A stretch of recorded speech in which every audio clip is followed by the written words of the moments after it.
हम लोग शुरू करते हैं।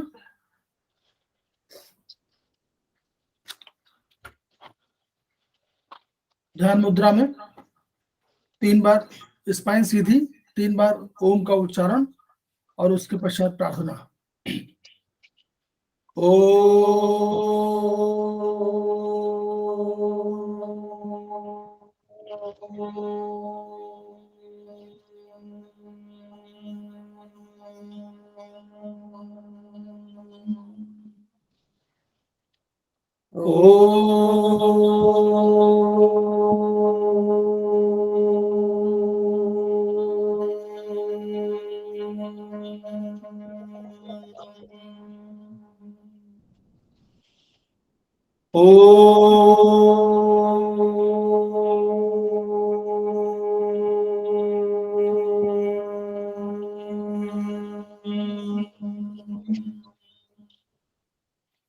वह शक्ति हमें दो दयानिधे करता पर सेवा पर उपकार में हम निज जीवन सफल बना जाए। वह शक्ति हमें दो दयानिधे कर्तव्य मार्ग पर डट जाए। हम दीन दुखी निबलों बिकलों के सेवकपन संताप हरे। जो भूले भटके उनको तारे खुद तर जाए।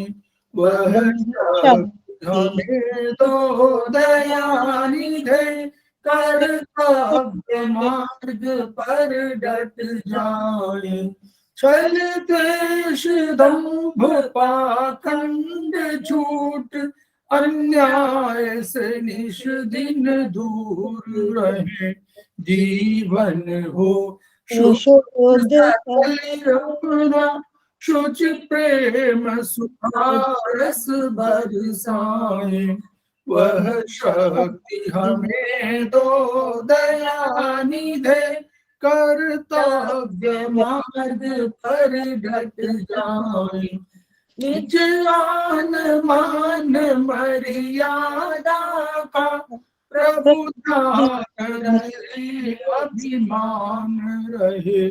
जिस देव भूमि में जन्म लिया बलिदान उसी पर हो जाए। वह हमें दो दयानिधे कर्तव्य मार्ग पर डट जाए। पर सेवा पर उपकार में हम निज जीवन सफल बना जाए।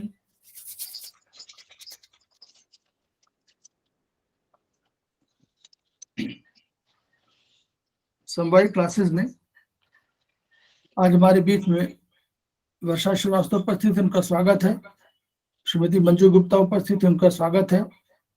धनंजय कुमार सिंह उपस्थित है, उनका स्वागत है। श्री एम के यादव उपस्थित है, उनका स्वागत है। और श्री वीपी सक्सेना जी उपस्थित हैं जो बेंगलुरु में हैं, उनका भी स्वागत है। तो हम लोग समवायी फाउंडेशन के माध्यम से एस्पस के उन विचारों का, शिक्षा का, चिकित्सा शिक्षा का प्रचार कर रहे हैं और उसको जन जन जागरण अभियान के तहत यह प्रयास कर रहे हैं कि यह शिक्षा, यह चिकित्सा विधा सबके पास पहुंचे, सबको इसका ज्ञान हो, सब इसका ट्रीटमेंट करें। तो हमारे एस्पस के जो एक्यूप्रेशर शोध प्रशिक्षण उपचार संस्थान प्रयागराज है, जिसकी स्थापना 1995 में हुई थी, जिसके 3 मनीषी मुख्य रूप से हैं। एक है ब्रह्मलीन MP खेमका सर, दूसरे JP अग्रवाल सर जो वर्तमान में अध्यक्ष हैं, और तीसरे SS सर्राफ साहब जो एपेक्स बॉडी के चेयरमैन हैं। उन 3 मनीषियों से और अन्य गुरुओं से हमने जो शिक्षा ग्रहण किया है उसको हम अपने लोगों के बीच में इस आशा से, इस विश्वास के साथ पहुंचा रहे हैं कि ताकि आगे चलकर वो इसी अन्य व्यक्तियों को देंगे और धीरे धीरे यह जन जन जागरण अभियान बन जाएगा। तो आज हमारे बीच में श्रीमती मंजू गुप्ता उपस्थित हैं। वो हमारे संस्थान की एस्पस की स्टूडेंट भी हैं। वो आज टीसीएम में लॉ ऑफ डिजिटल पॉइंट्स के बारे में बताएंगे आपको। मैं उनका स्वागत करता हूं और सब लोगों से अनुरोध करता हूं कि अपने माइक को वो ऑफ कर लें ताकि इको ना हो। धन्यवाद। Over to Mrs Manju Gupta. नमस्कार सभी को, नमस्कार। आज हम law of digital point acupressure में पढ़ने जा रहे हैं। एक मिनट सर, ये मेरी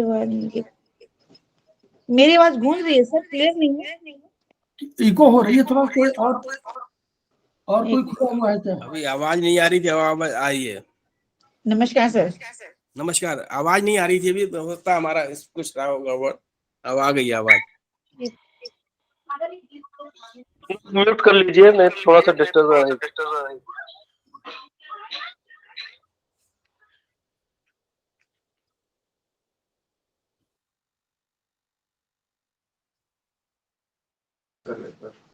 सर मैं लीव करके ठीक है, ज्वाइन करिए।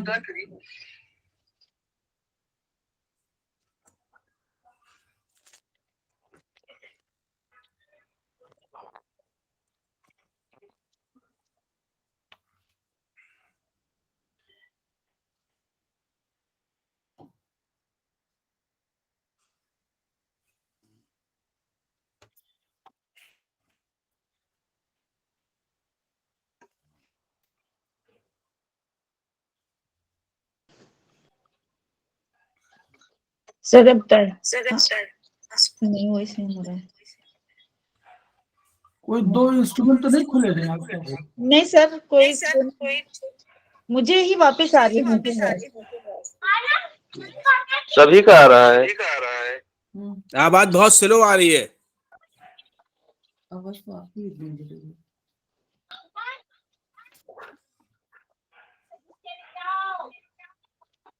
सक्सेना सर, आप अपना भी म्यूट कर लीजिए। नहीं, म्यूट तो है यार, नहीं है। नहीं, म्यूट नहीं है। आपका म्यूट नहीं नहीं है। म्यूट है। म्यूट नहीं है, म्यूट नहीं है। वीडियो तो ऑफ कर लियो। नहीं, म्यूट है। नहीं है सर, नहीं है। हाँ, अब हुआ है। अभी मैं बोलती हूँ। हाँ जी हाँ। सर, अब ठीक आ रही है। अब ठीक है जी। हाँ जी सर, अब ठीक है। ठीक। हाँ, आज हम लॉ ऑफ डिजिटल पॉइंट के बारे में जानेंगे। टीसीएम के अनुसार लॉ ऑफ डिजिटल पॉइंट वह बिंदु होते हैं जिस डिजिटल का मतलब दूरस्थ बिंदु। दूरस्थ बिंदु का मतलब है दूर का बिंदु, जिस क्षेत्र में रोग होता है उससे दूर उस बिंदु पर उपचार देने से वह रोग ठीक हो जाता है। जैसे कि दूरस्थ बिंदु वह बिंदु होते हैं जहाँ प्रॉब्लम होती है हमारे शरीर में, और वहां से वो दूर होते हैं और अपना प्रभाव उस जगह पर जहाँ रोग होता है वहां पर वो छोड़ देते हैं। जैसे एग्जाम्पल के रूप में हम देखते हैं कि हमारे को सिर दर्द है, तो सिर दर्द हमारे को यहाँ पर है, परंतु इसका जो डिजिटल पॉइंट होगा वो इससे कहीं दूर होगा, और वहां पर ट्रीटमेंट देने से, उस एक्यू पॉइंट पर ट्रीटमेंट देने से, दूरस्थ बिंदु पर ट्रीटमेंट देने से वह सिर का दर्द तुरंत ही ठीक हो जाता है। अब ये दूरस्थ बिंदु हमारे शरीर में मुख्य रूप से 6 पाए जाते हैं, जो कि एल्बो जॉइंट के नीचे और नी जॉइंट के नीचे ही पाए जाते हैं। दूरस्थ बिंदु 6 पॉइंट, ये 4 फ्रंट आगे की साइड पाए जाते हैं और 2 पीछे की तरफ पाए जाते हैं मुख्य रूप से।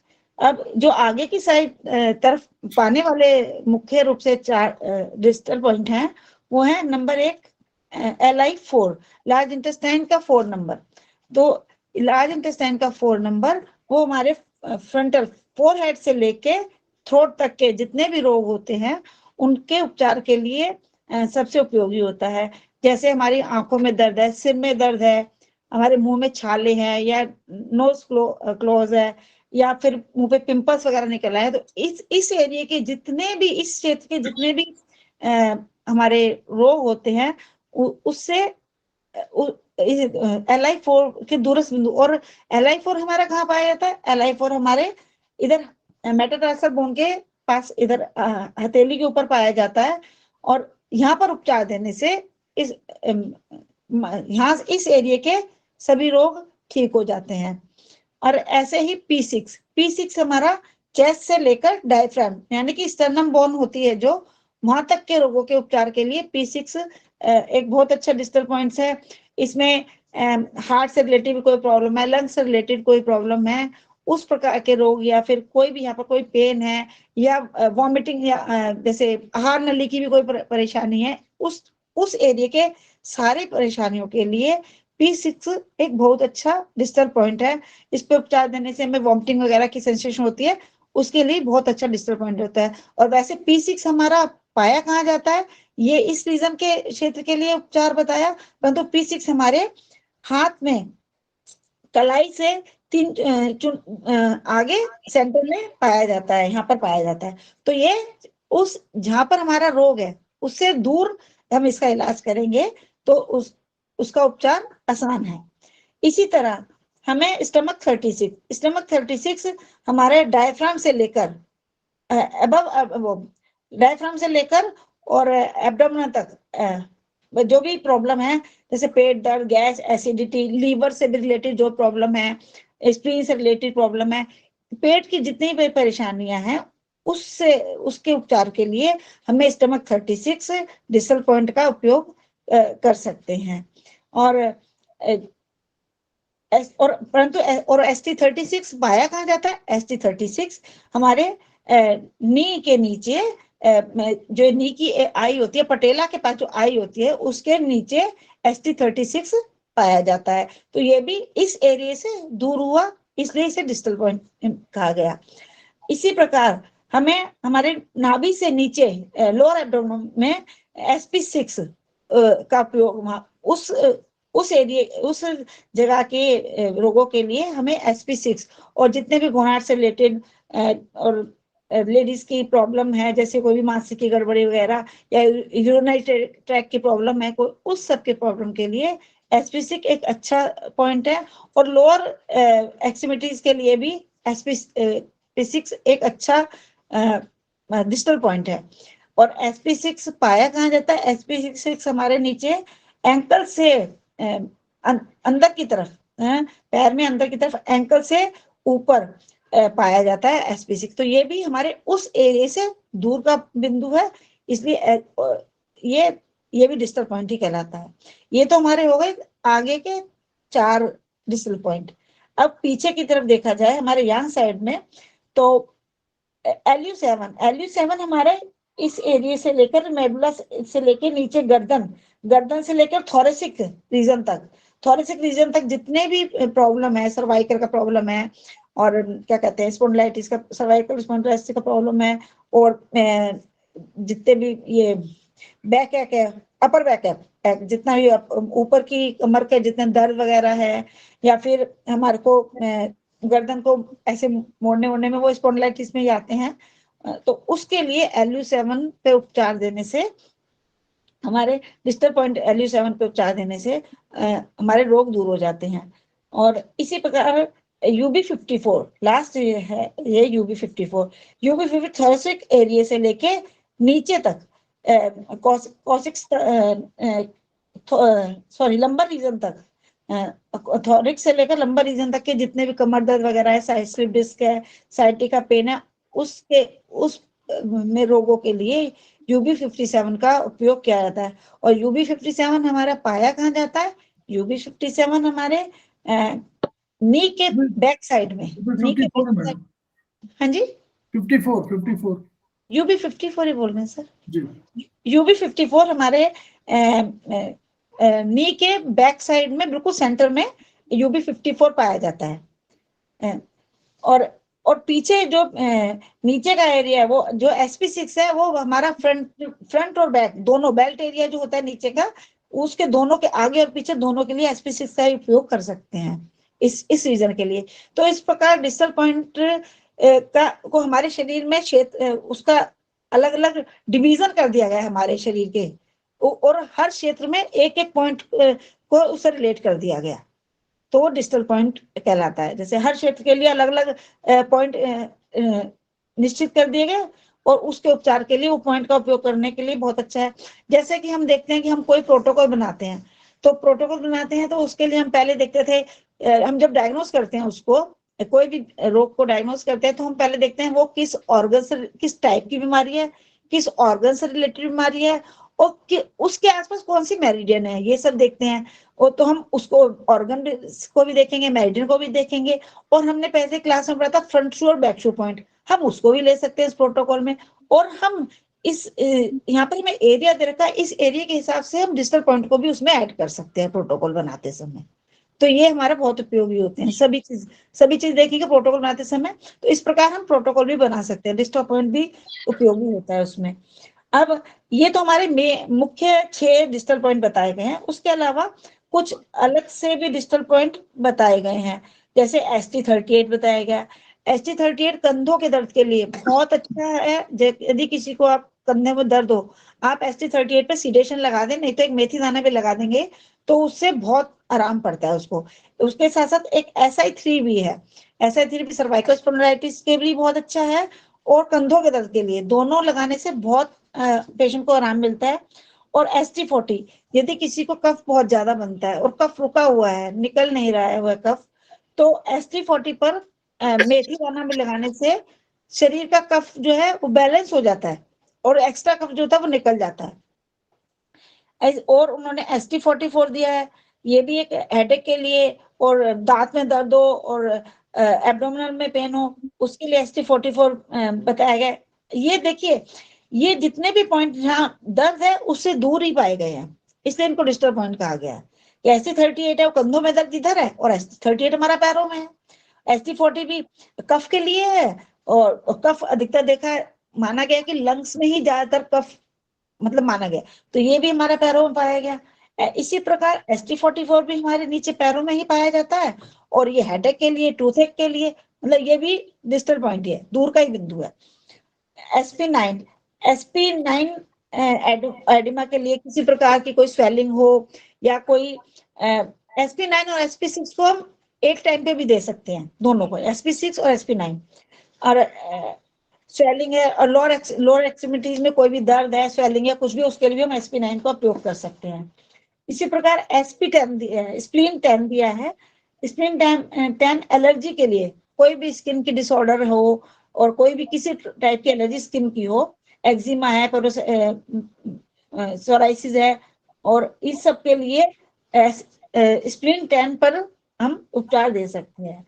इसी प्रकार हार्ट 5 H5 है, ये स्पेसिफिक पॉइंट बताएगा स्पीच डिस्टर्बेंस के लिए। ये सभी जानते हैं कि हार्ट रिलेटेड टू स्पीच, तो उसके लिए भी H5 बताया गया, डिस्टल पॉइंट बताया गया, जो कि बहुत अच्छा है पॉइंट, उस पर दे सकते हैं।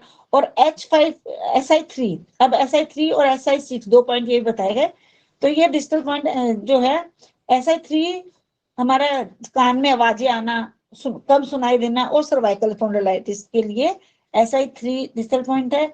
SI6 है, SI6 भी पेनफुल, अगर कहीं पर नेक में पेन है बहुत ज्यादा, तो SI6 भी डिस्टल पॉइंट है सर्वाइकल और गर्दन के दर्द के लिए। इसी प्रकार UB60 दिया है, UB60 भी हमारा पैरों में पाया जाता है, और ये साइटिका के लिए, लंबगों के लिए, मतलब नीचे लंबर रीजन में कोई भी दर्द हो, और सर्वाइकल स्पॉन्डिलाइटिस, ये सभी के लिए, पूरी स्पाइन के लिए UB60 एक अच्छा पॉइंट माना गया है, स्पाइन की कोई प्रॉब्लम, दर्द वगैरह के लिए। इसी प्रकार TW5 दिया, ट्रिपल आर्मर 5 है। ये ट्रिपल आर्मर 5 पहले ही बताया था हमने कि ये सिर दर्द के लिए बहुत अच्छा, माइग्रेन के लिए, सर्वाइकल स्पॉन्डिलाइटिस के, सभी के लिए, और कोई भी ईयर डिसऑर्डर, क्योंकि TW मेरिडियन इस हमारे सिर के आसपास ही रहती है, यहीं पर पाई जाती है ट्रिपल आर्मर मेरिडियन, उस हिसाब से भी देखा जाए। और ये एक अच्छा एंडोक्राइन ग्लैंड से रिलेटेड है ट्रिपल वार्मर मेरिडियन, और उसका सारा असर जो हमारे हेडेक के इधर ही आता है, तो इसलिए TW5 अच्छा पॉइंट है, डिस्टल पॉइंट है। TW6 भी इम्पोर्टेंट डिस्टल पॉइंट है कॉन्स्टिपेशन के लिए और स्टेटस ऑफ की। अगर कहीं पर हमारी की रुकावट हो जाती है शरीर में, तो उसके लिए TW6 देने से वो की रुकावट खत्म हो जाती है, स्टेटस खत्म हो जाता है, रुकावट खत्म हो जाती है। TW8 है डिस्टल पॉइंट, ये चेस्ट वॉल के लिए, जैसे और इंटरकोस्टल न्यूरोलॉजी, जैसे रिब्स के बीच में जैसे कोई पेन होता है, उसके लिए TW8 बताया गया है। इसी प्रकार गॉल ब्लैडर 21, ये इंपॉर्टेंट पॉइंट बताया गया है। हार्मोनाइजिंग डिलीवरी के टाइम के लिए, और increase the length of short and legs. अच्छा, अगर हमारे पैरों में कहीं जैसे स्पाज्म आ जाते हैं, ऐठन बोलते हैं ना जिसको, कभी कभी आ जाती है, तो उसके लिए गॉल ब्लैडर 21 बहुत अच्छा पॉइंट है। और ड्रग्स वगैरह के जो इफेक्ट्स होते हैं, साइड इफेक्ट्स होते हैं, उसके लिए भी गॉल ब्लैडर 21 एक अच्छा पॉइंट बताया गया। इसी प्रकार गॉल ब्लैडर 39, ये भी सर्वाइकल स्पॉन्डिलाइटिस और ब्लड कैंसर के लिए एक अच्छा पॉइंट बताया गया है। और गॉल ब्लैडर 40, ये भी चेस्ट पेन, एक्सिला पेन और सारा चेस्ट से रिलेटेड, और टेल बोन के में पेन होता है जो, उसके लिए गॉल ब्लैडर 40 और गॉल ब्लैडर 41 इज डिफनेस, यानी कि वही कानों में कम सुनाई देना और आवाजें आना कानों से, और हेडेक, और उसके लिए अच्छा लोकोमोटर डिसऑर्डर के लिए भी गॉल ब्लैडर 41 बताया गया। और कोई भी मैडनेस वाली सिंड्रोम आ रही हो किसी को, उस टाइप की प्रॉब्लम के लिए भी GB 41 बताया गया। और डिस्मोनोरिया के भी GB 41 डिस्टल पॉइंट बताया गया। लीवर 3 आइज डिसऑर्डर के लिए, लीवर जैसे हमें पता है कि लीवर के लिए आइज के लिए लीवर रिस्पॉन्सिबल बताया गया, तो आइज के लिए लीवर 3 का डिस्टल पॉइंट बताया गया। ये तो हमारे जो 12 मेरिडियन है उससे रिलेटेड डिस्टल पॉइंट हो गए। अब हमारी जो 2 एक्स्ट्रा मेरिडियन है, CV और GB, उससे रिलेटेड डिस्टल पॉइंट भी बताए गए हैं। वो ये हैं कि DU20 यानी कि GB20, ये जो डिस्टल पॉइंट है, ये हमारे सर पे पाया जाता है, सर के यहाँ पर पाया जाता है। ये हमारा एनोरेटल डिसऑर्डर के लिए पाया गया है। GB20 तो वैसे GB नहीं, GB20 हमारा बहुत सी बीमारियों के लिए डिस्टल पॉइंट बहुत ज्यादा उपयोग किया जाता है। अधिकतर बीमारियों में GB20 का उपयोग किया ही जाता है। और इस इमरजेंसी जैसे कोलैप्स, शॉक, एपिलेप्टिक अटैक, मतलब इसमें लिखा है कोलैप्स के लिए शॉक, कोई अचानक से किसी को शॉक लग जाए कोई, और कोई अटैक पड़ जाए, मतलब मिर्गी का दौरा वगैरह पड़ जाए, उसके लिए भी DU20 बहुत अच्छा पॉइंट बताया, डिस्टल पॉइंट बताया गया। और DU14 तो स्पेशली फीवर के लिए बहुत ही अच्छा पॉइंट बताया गया।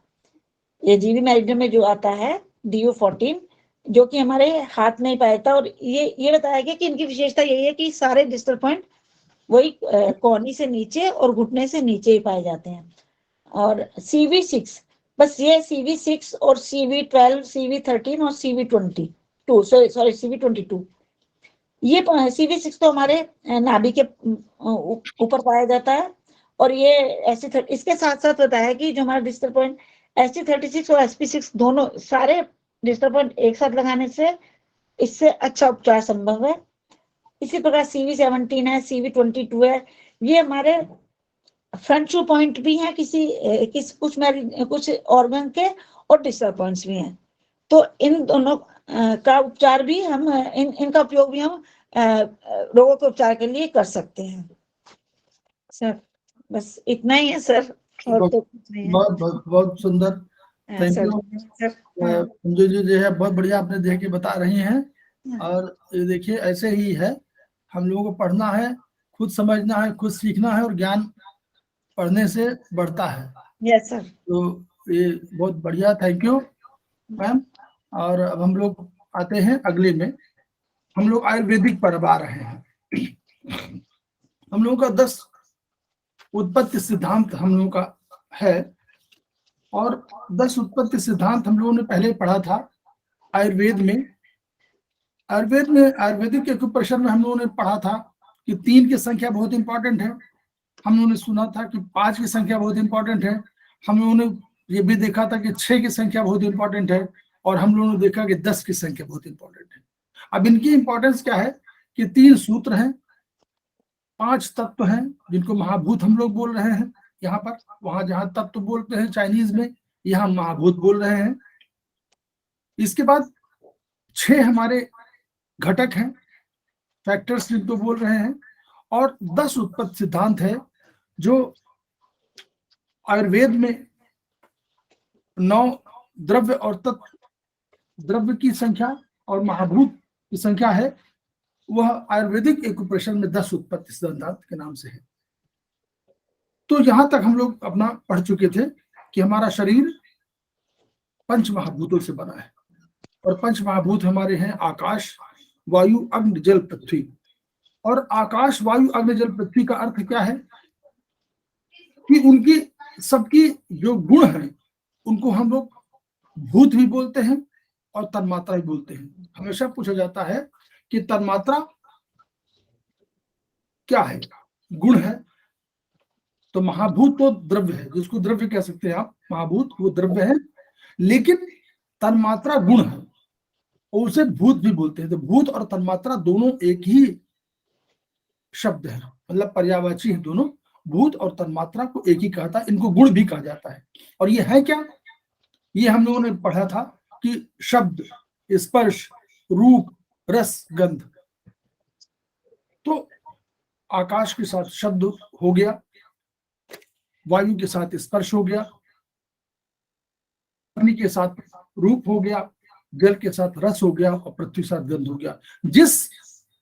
जिस क्रम में आकाश, वायु, अग्नि, जल, पृथ्वी का प्रयोग किया जाता है, तो इसको आप उसी रूप में याद रखिए, आकाश, वायु, अग्नि, जल, पृथ्वी। तो फिर उधर आपको याद करना पड़ेगा शब्द, स्पर्श, रूप, रस, गंध। तो शब्द आकाश के साथ है, वायु के साथ स्पर्श है, अग्नि के साथ रूप है, जल के साथ रस है, और पृथ्वी के साथ गंध है। लेकिन चाइनीज एक्यूप्रेशर से और टीसीएम, मतलब टीसीएम के कंसेप्ट से और आयुर्वेदिक एक्यूप्रेशर में कंसेप्ट में थोड़ा सा अंतर आया। वहां तन्मात्रा या गुण एक ही तत्व का एक ही था, वो एनर्जी रही हो चाहे गुण रहा हो, लेकिन एक ही था। यहाँ ऐसा नहीं है, यहाँ पर कहा गया कि जो अगला महाभूत है उसमें पिछले महाभूत के गुण या तन्मात्रा भी शामिल हैं। तो जो गुण वृद्धि जो हो रहा है, जो आगे गुण वृद्धि हो रही है, तो यानी अगर आकाश में केवल शब्द है तो वायु में शब्द तो, स्पर्श तो है ही है, लेकिन शब्द भी है, अग्नि में शब्द भी है, स्पर्श भी है, और उसका जो रूप गुण है वो भी है। जल में रस तो है ही, लेकिन शब्द, स्पर्श, रूप भी है। और उसी तरह पृथ्वी में गंध तो है, लेकिन शब्द, स्पर्श, रूप, रस चारों पहले से है। यानी पृथ्वी की जब कल्पना करेंगे हम, तो पृथ्वी महाभूत में आपको पांचों तन्मात्राएं या पांचों गुण या भूत शामिल मिलेंगे। तो ये आयुर्वेदिक से एक्यूप्रेशर में टीसीएम से थोड़ा सा डिफरेंस है। अब हम लोग थोड़ा सा समझें कि धीरे धीरे, क्योंकि धीरे धीरे जब हम लोग पढ़ेंगे, तो पहले ये जो किताब है, अगले जब सेमेस्टर में आएंगे तो आपको चरक पढ़ाई जाएगी। तो जब चरक पढ़ाएंगे तो यही आकाश पढ़ेंगे, लेकिन आकाश को थोड़ा विस्तृत रूप से पढ़ेंगे। यहाँ अब आकाश को केवल संक्षिप्त रूप से पढ़ना चाह रहे हैं, ताकि हम लोगों के दिमाग में बनता जाए कि आकाश तत्व या आकाश महाभूत इसका है क्या, ये क्यों कहा जा रहा है। तो आकाश देखिए, पढ़िए। तो अब ये सारे क्या कहा गया था, हम लोगों ने कहा था कि जो भी ब्रह्मांड में है वो हमारे अंदर है। तो हमने कहा था कि आकाश ब्रह्मांड का है। तो आकाश है क्या, आकाश जो आप देखें कि हमारे ऊपर हमको जो दिखाई देता है वो एक आवरण है, एक आच्छादन है, एक कवरिंग है, वो कवरिंग हमको दिखाई देती है। तो ये कवरिंग ही आकाश है, और ये कवरिंग छोटी हो सकती है, बड़ी हो सकती है, लेकिन इसका विस्तार बहुत अधिक है।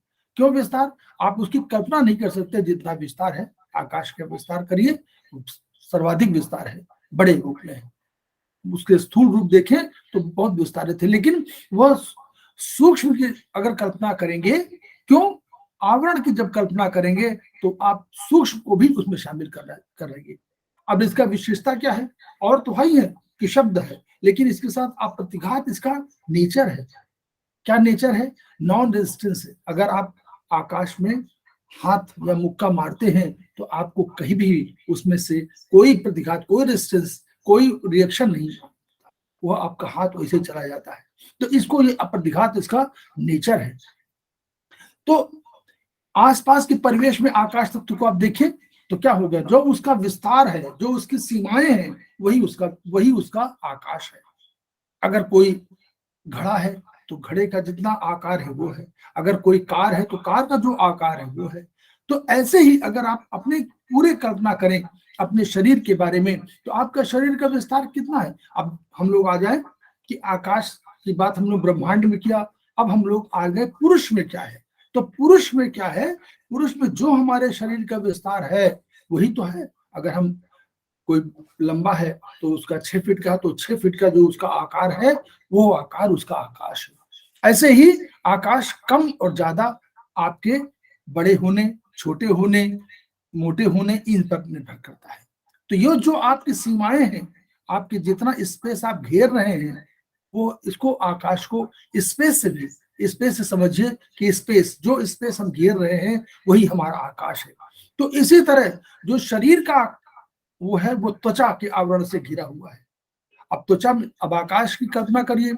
आकाश में हमको देखते हैं कि आकाश से ऊपर जब बारिश होती है तो हमें लगता है कि बारिश की बूंदें गिर रही हैं, यानी आप मानते हैं कि वो सुशिर है, माने उस पर छेद है, छिद्र युक्त है आकाश। वैसे ही हम अगर कल्पना करें तो हमारे जो रोम छिद्र हैं, इनसे भी आपको पसीना निकलता है। तो अगर सूक्ष्मदर्शी से आप देखें किसी माइक्रोस्कोप से, तो आपको दिखाई पड़ेगा, बहुत सूक्ष्म बिंदु दिखाई पड़ेंगे, जो आपको लगेगा कि यहाँ से कुछ चीज जा भी सकती है। आप तेल मालिश करते हैं तो तेल आपके कुछ समय बाद जो है वो ये अंदर से अंदर चला जाता है। तो उसी तरह पसीना बाहर निकलता है। तो यानी यह जो है सुशिर, ये भी सुशिर है, ये भी छिद्रयुक्त है। तो ये हमारा आकाश है। अब ये तो शरीर का आकाश हो गया, लेकिन अगर आप अंदर के तत्वों की बात, अंदर के ऑर्गन्स की बात करेंगे तो उनका भी अपना आकाश है। तो जिसका जितना आकाश होगा वह, उस आकाश में परिवर्तन होगा। तो वह परिवर्तन कहां से समझ में आएगा? परिवर्तन समझ में आएगा शब्द से। शब्द माने, जब शब्द माने जैसे ध्वनि होगी समझ में आएगा। अगर देखिए पैरों के आकाश, पैरों में अगर कहीं कट कट की आवाज आ रही है तो इसका मतलब क्या हुआ कि उसके आकाश में कहीं परिवर्तन हुआ है, जिसकी वजह से आपको कट कट की आवाज आ रही है। तो ध्वनि नहीं होनी चाहिए। तो ये महत्वपूर्ण। वायु, वायु को हम लोगों ने माना था कि वायु का एक गुण है गतिशील, गतिशीलता, गमन, गमन उसका है। तो गतिशील बने रहना। हम कहते नहीं है कि अगर जितना आप, तभी तक जीवन है जब तक आपका गति है।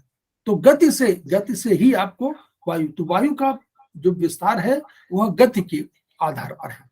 यानी अगर आपके शरीर में स्पंदन है, अगर शरीर में वाइब्रेशन है, तो आप मानते हैं कि आप वायु तत्व आपके उसमें है, यही जीवन है। तो ये वायु की विशेषता है। तो जो स्पंदन शरीर में हो रहा है, गतिशीलता है, वो है। कोई भी आप बोलते हैं, वाणी बोल रहे हैं, ये वायु है, क्योंकि वायु स्पंदन कर रही है, तभी आपको समझ में आ रहा है, तभी आप सुन पा रहे हैं। तो इसीलिए अब आप देखिए, जब जमीन आप जब कोई बीज बो दीजिए आप, तो खेत में कहते हैं ना कि हल चलाइए खूब। हल चलाने से क्या होता है, उनको ये है कि जब सृष्ट में बीज तो आपने डाल दिया, लेकिन अगर वायु का संपर्क नहीं होगा तो शायद वो आगे बीज डेवलप नहीं करेगा।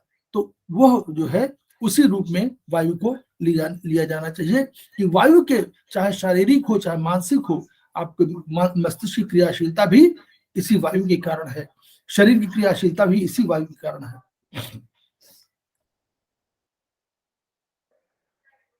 अब लेकिन वायु को कहा गया कि वायु जो है बहुत अधिक प्रभावशाली है। वायु प्रभावशाली ये है कि जो आप देखते हैं कि ये तूफान आ रहा है, ये बवंडर आ रहा है, ये सुनामी आ रही है, ये सब वायु के कारण है।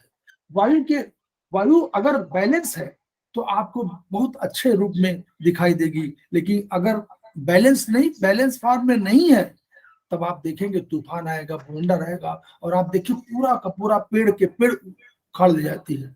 भूकंप, सुनामी ने कितने नष्ट किए थे, कितने जीवन नष्ट किए थे, कितनी बिल्डिंग नष्ट किया था, तो वो उसका संहारक रूप है। तो उसी तरह श्वास, आप भी वायु, हम लोग वायु लेते हैं, तो ये वायु है, ये सांस प्रश्वास के रूप में भी इसको लिया जाना चाहिए। और इसलिए सारी चीजें तय है, हृदय का धड़कना है, नाड़ी का गति करना है, ये सब वायु के कारण है। तो गतिशीलता का जहां भी आप शब्द का इस्तेमाल करेंगे, ये गतिशीलता है, पैरों की गतिशीलता हो, चाहे हाथों की गतिशीलता हो, चाहे मन की गतिशीलता हो, मन भी गतिशील है, चाहे आंखों, जिसका भी गतिशीलता है वह वायु तत्व के कारण है। तो ये वायु तत्व को इस रूप में सामान्य रूप में लिया जाता है। अग्नि क्या है? अग्नि का जो है, हम लोग अपने देखते हैं कि जब चाय बनाने के लिए उबालते हैं पानी को, तो पानी कुछ देर बाद जो है खौलने लगता है। अगर हम उसको नहीं खोल रहा होता है तो थोड़ा सिम तेज कर देते हैं, अग्नि बढ़ा देते हैं, तो जल्दी से खोलता है। इसका मतलब क्या हुआ कि, और फिर जब रूप बदलता है तो क्या होता है, वो खोलने लगता है, खोलने के बाद भाप निकलने लगती है। मतलब इसका मतलब क्या हुआ कि भाप जो बन रही है जल से, वह किसके कारण है? वो उसमें अग्नि तत्व तो बढ़ाया है आपने, तो अग्नि तत्व बढ़ाने से वस्तुएं रूप बदलती हैं, रूपांतरण होता है। ये रूपांतरण अग्नि के कारण, अग्नि के कारण पाकना, ट्रांसफॉर्मेशन भी हो रहा है, उसके साथ वो पाचन होता है। पाचन माने पकना माने पचा लेना।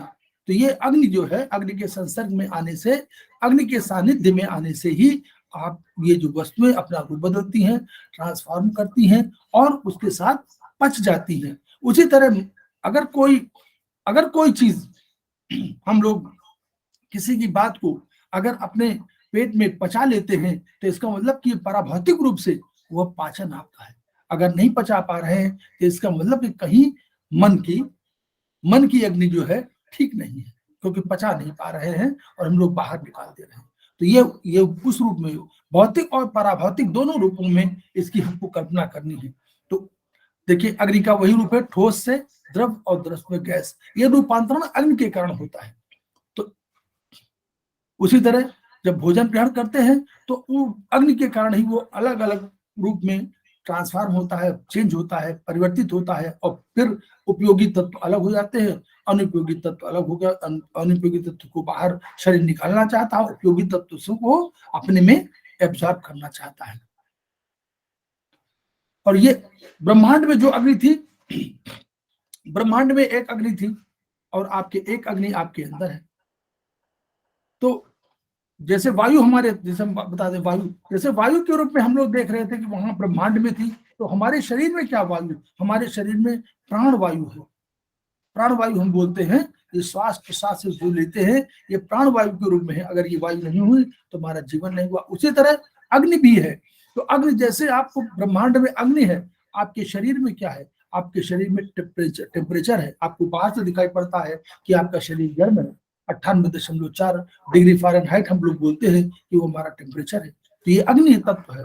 और अग्नियां और भी हैं, अगर आप पढ़ेंगे जब आगे चल के, तो आपको मालूम पड़ेगा कि हमारे जो 7 है कि 7 अवस्थाएं हैं, कि जो है हम लोग रस, रक्त, मांस, मेद, अस्थि, मज्जा, शुक्र, ये जो 7 अवस्थाएं हैं, जो 7 उसके अवस्थाएं नहीं है, धातुएं हैं, उन धातुओं की भी अपनी अग्नि है। तो पंच धातुओं, पंच महाभूतों की अपनी अग्नि हो गई, तो 5 अग्नियां ये हो गई। और 7 अग्नियां हमारे धातुओं की हो गई, तो 7 5 12 अग्नियां। और एक जठराग्नि है। जठराग्नि माने जो उदर की अग्नि है, तो वो भी अग्नि है। तो अग्नि हमारे शरीर में इन सब रूपों में विद्यमान है, उसी वजह से टेम्परेचर है। तो हमारे 13 अग्नियां हैं। 13 अग्नियां, जठराग्नि 13वीं है और 5 पंच महाभूतों की और 7 जो है धातुओं की। तो 7 5 12 और 1 13 अग्नियां हैं। तो ये अग्नि के अग्नि का रूप है जो हमारे पुरुष में विद्यमान है। अग्नि का प्रमुख गुण क्या है? दाहकता। दाहकता गुण है, मतलब वो उसको अग्नि जो है, प्रचंड अग्नि जो है दाहकता में रहती है और जला देती है। तो हम जो है वो क्या होता है, परिष्कृत भी करती है, यानी कोई भी वस्तु जो हम खाते हैं उसको परिष्कृत भी करती है। और इसीलिए बहुत से जो हमारे बैक्टीरिया है उसको अग्नि जला देती है, क्योंकि परिष्कृत करती है, वो परिमार्जित करती है।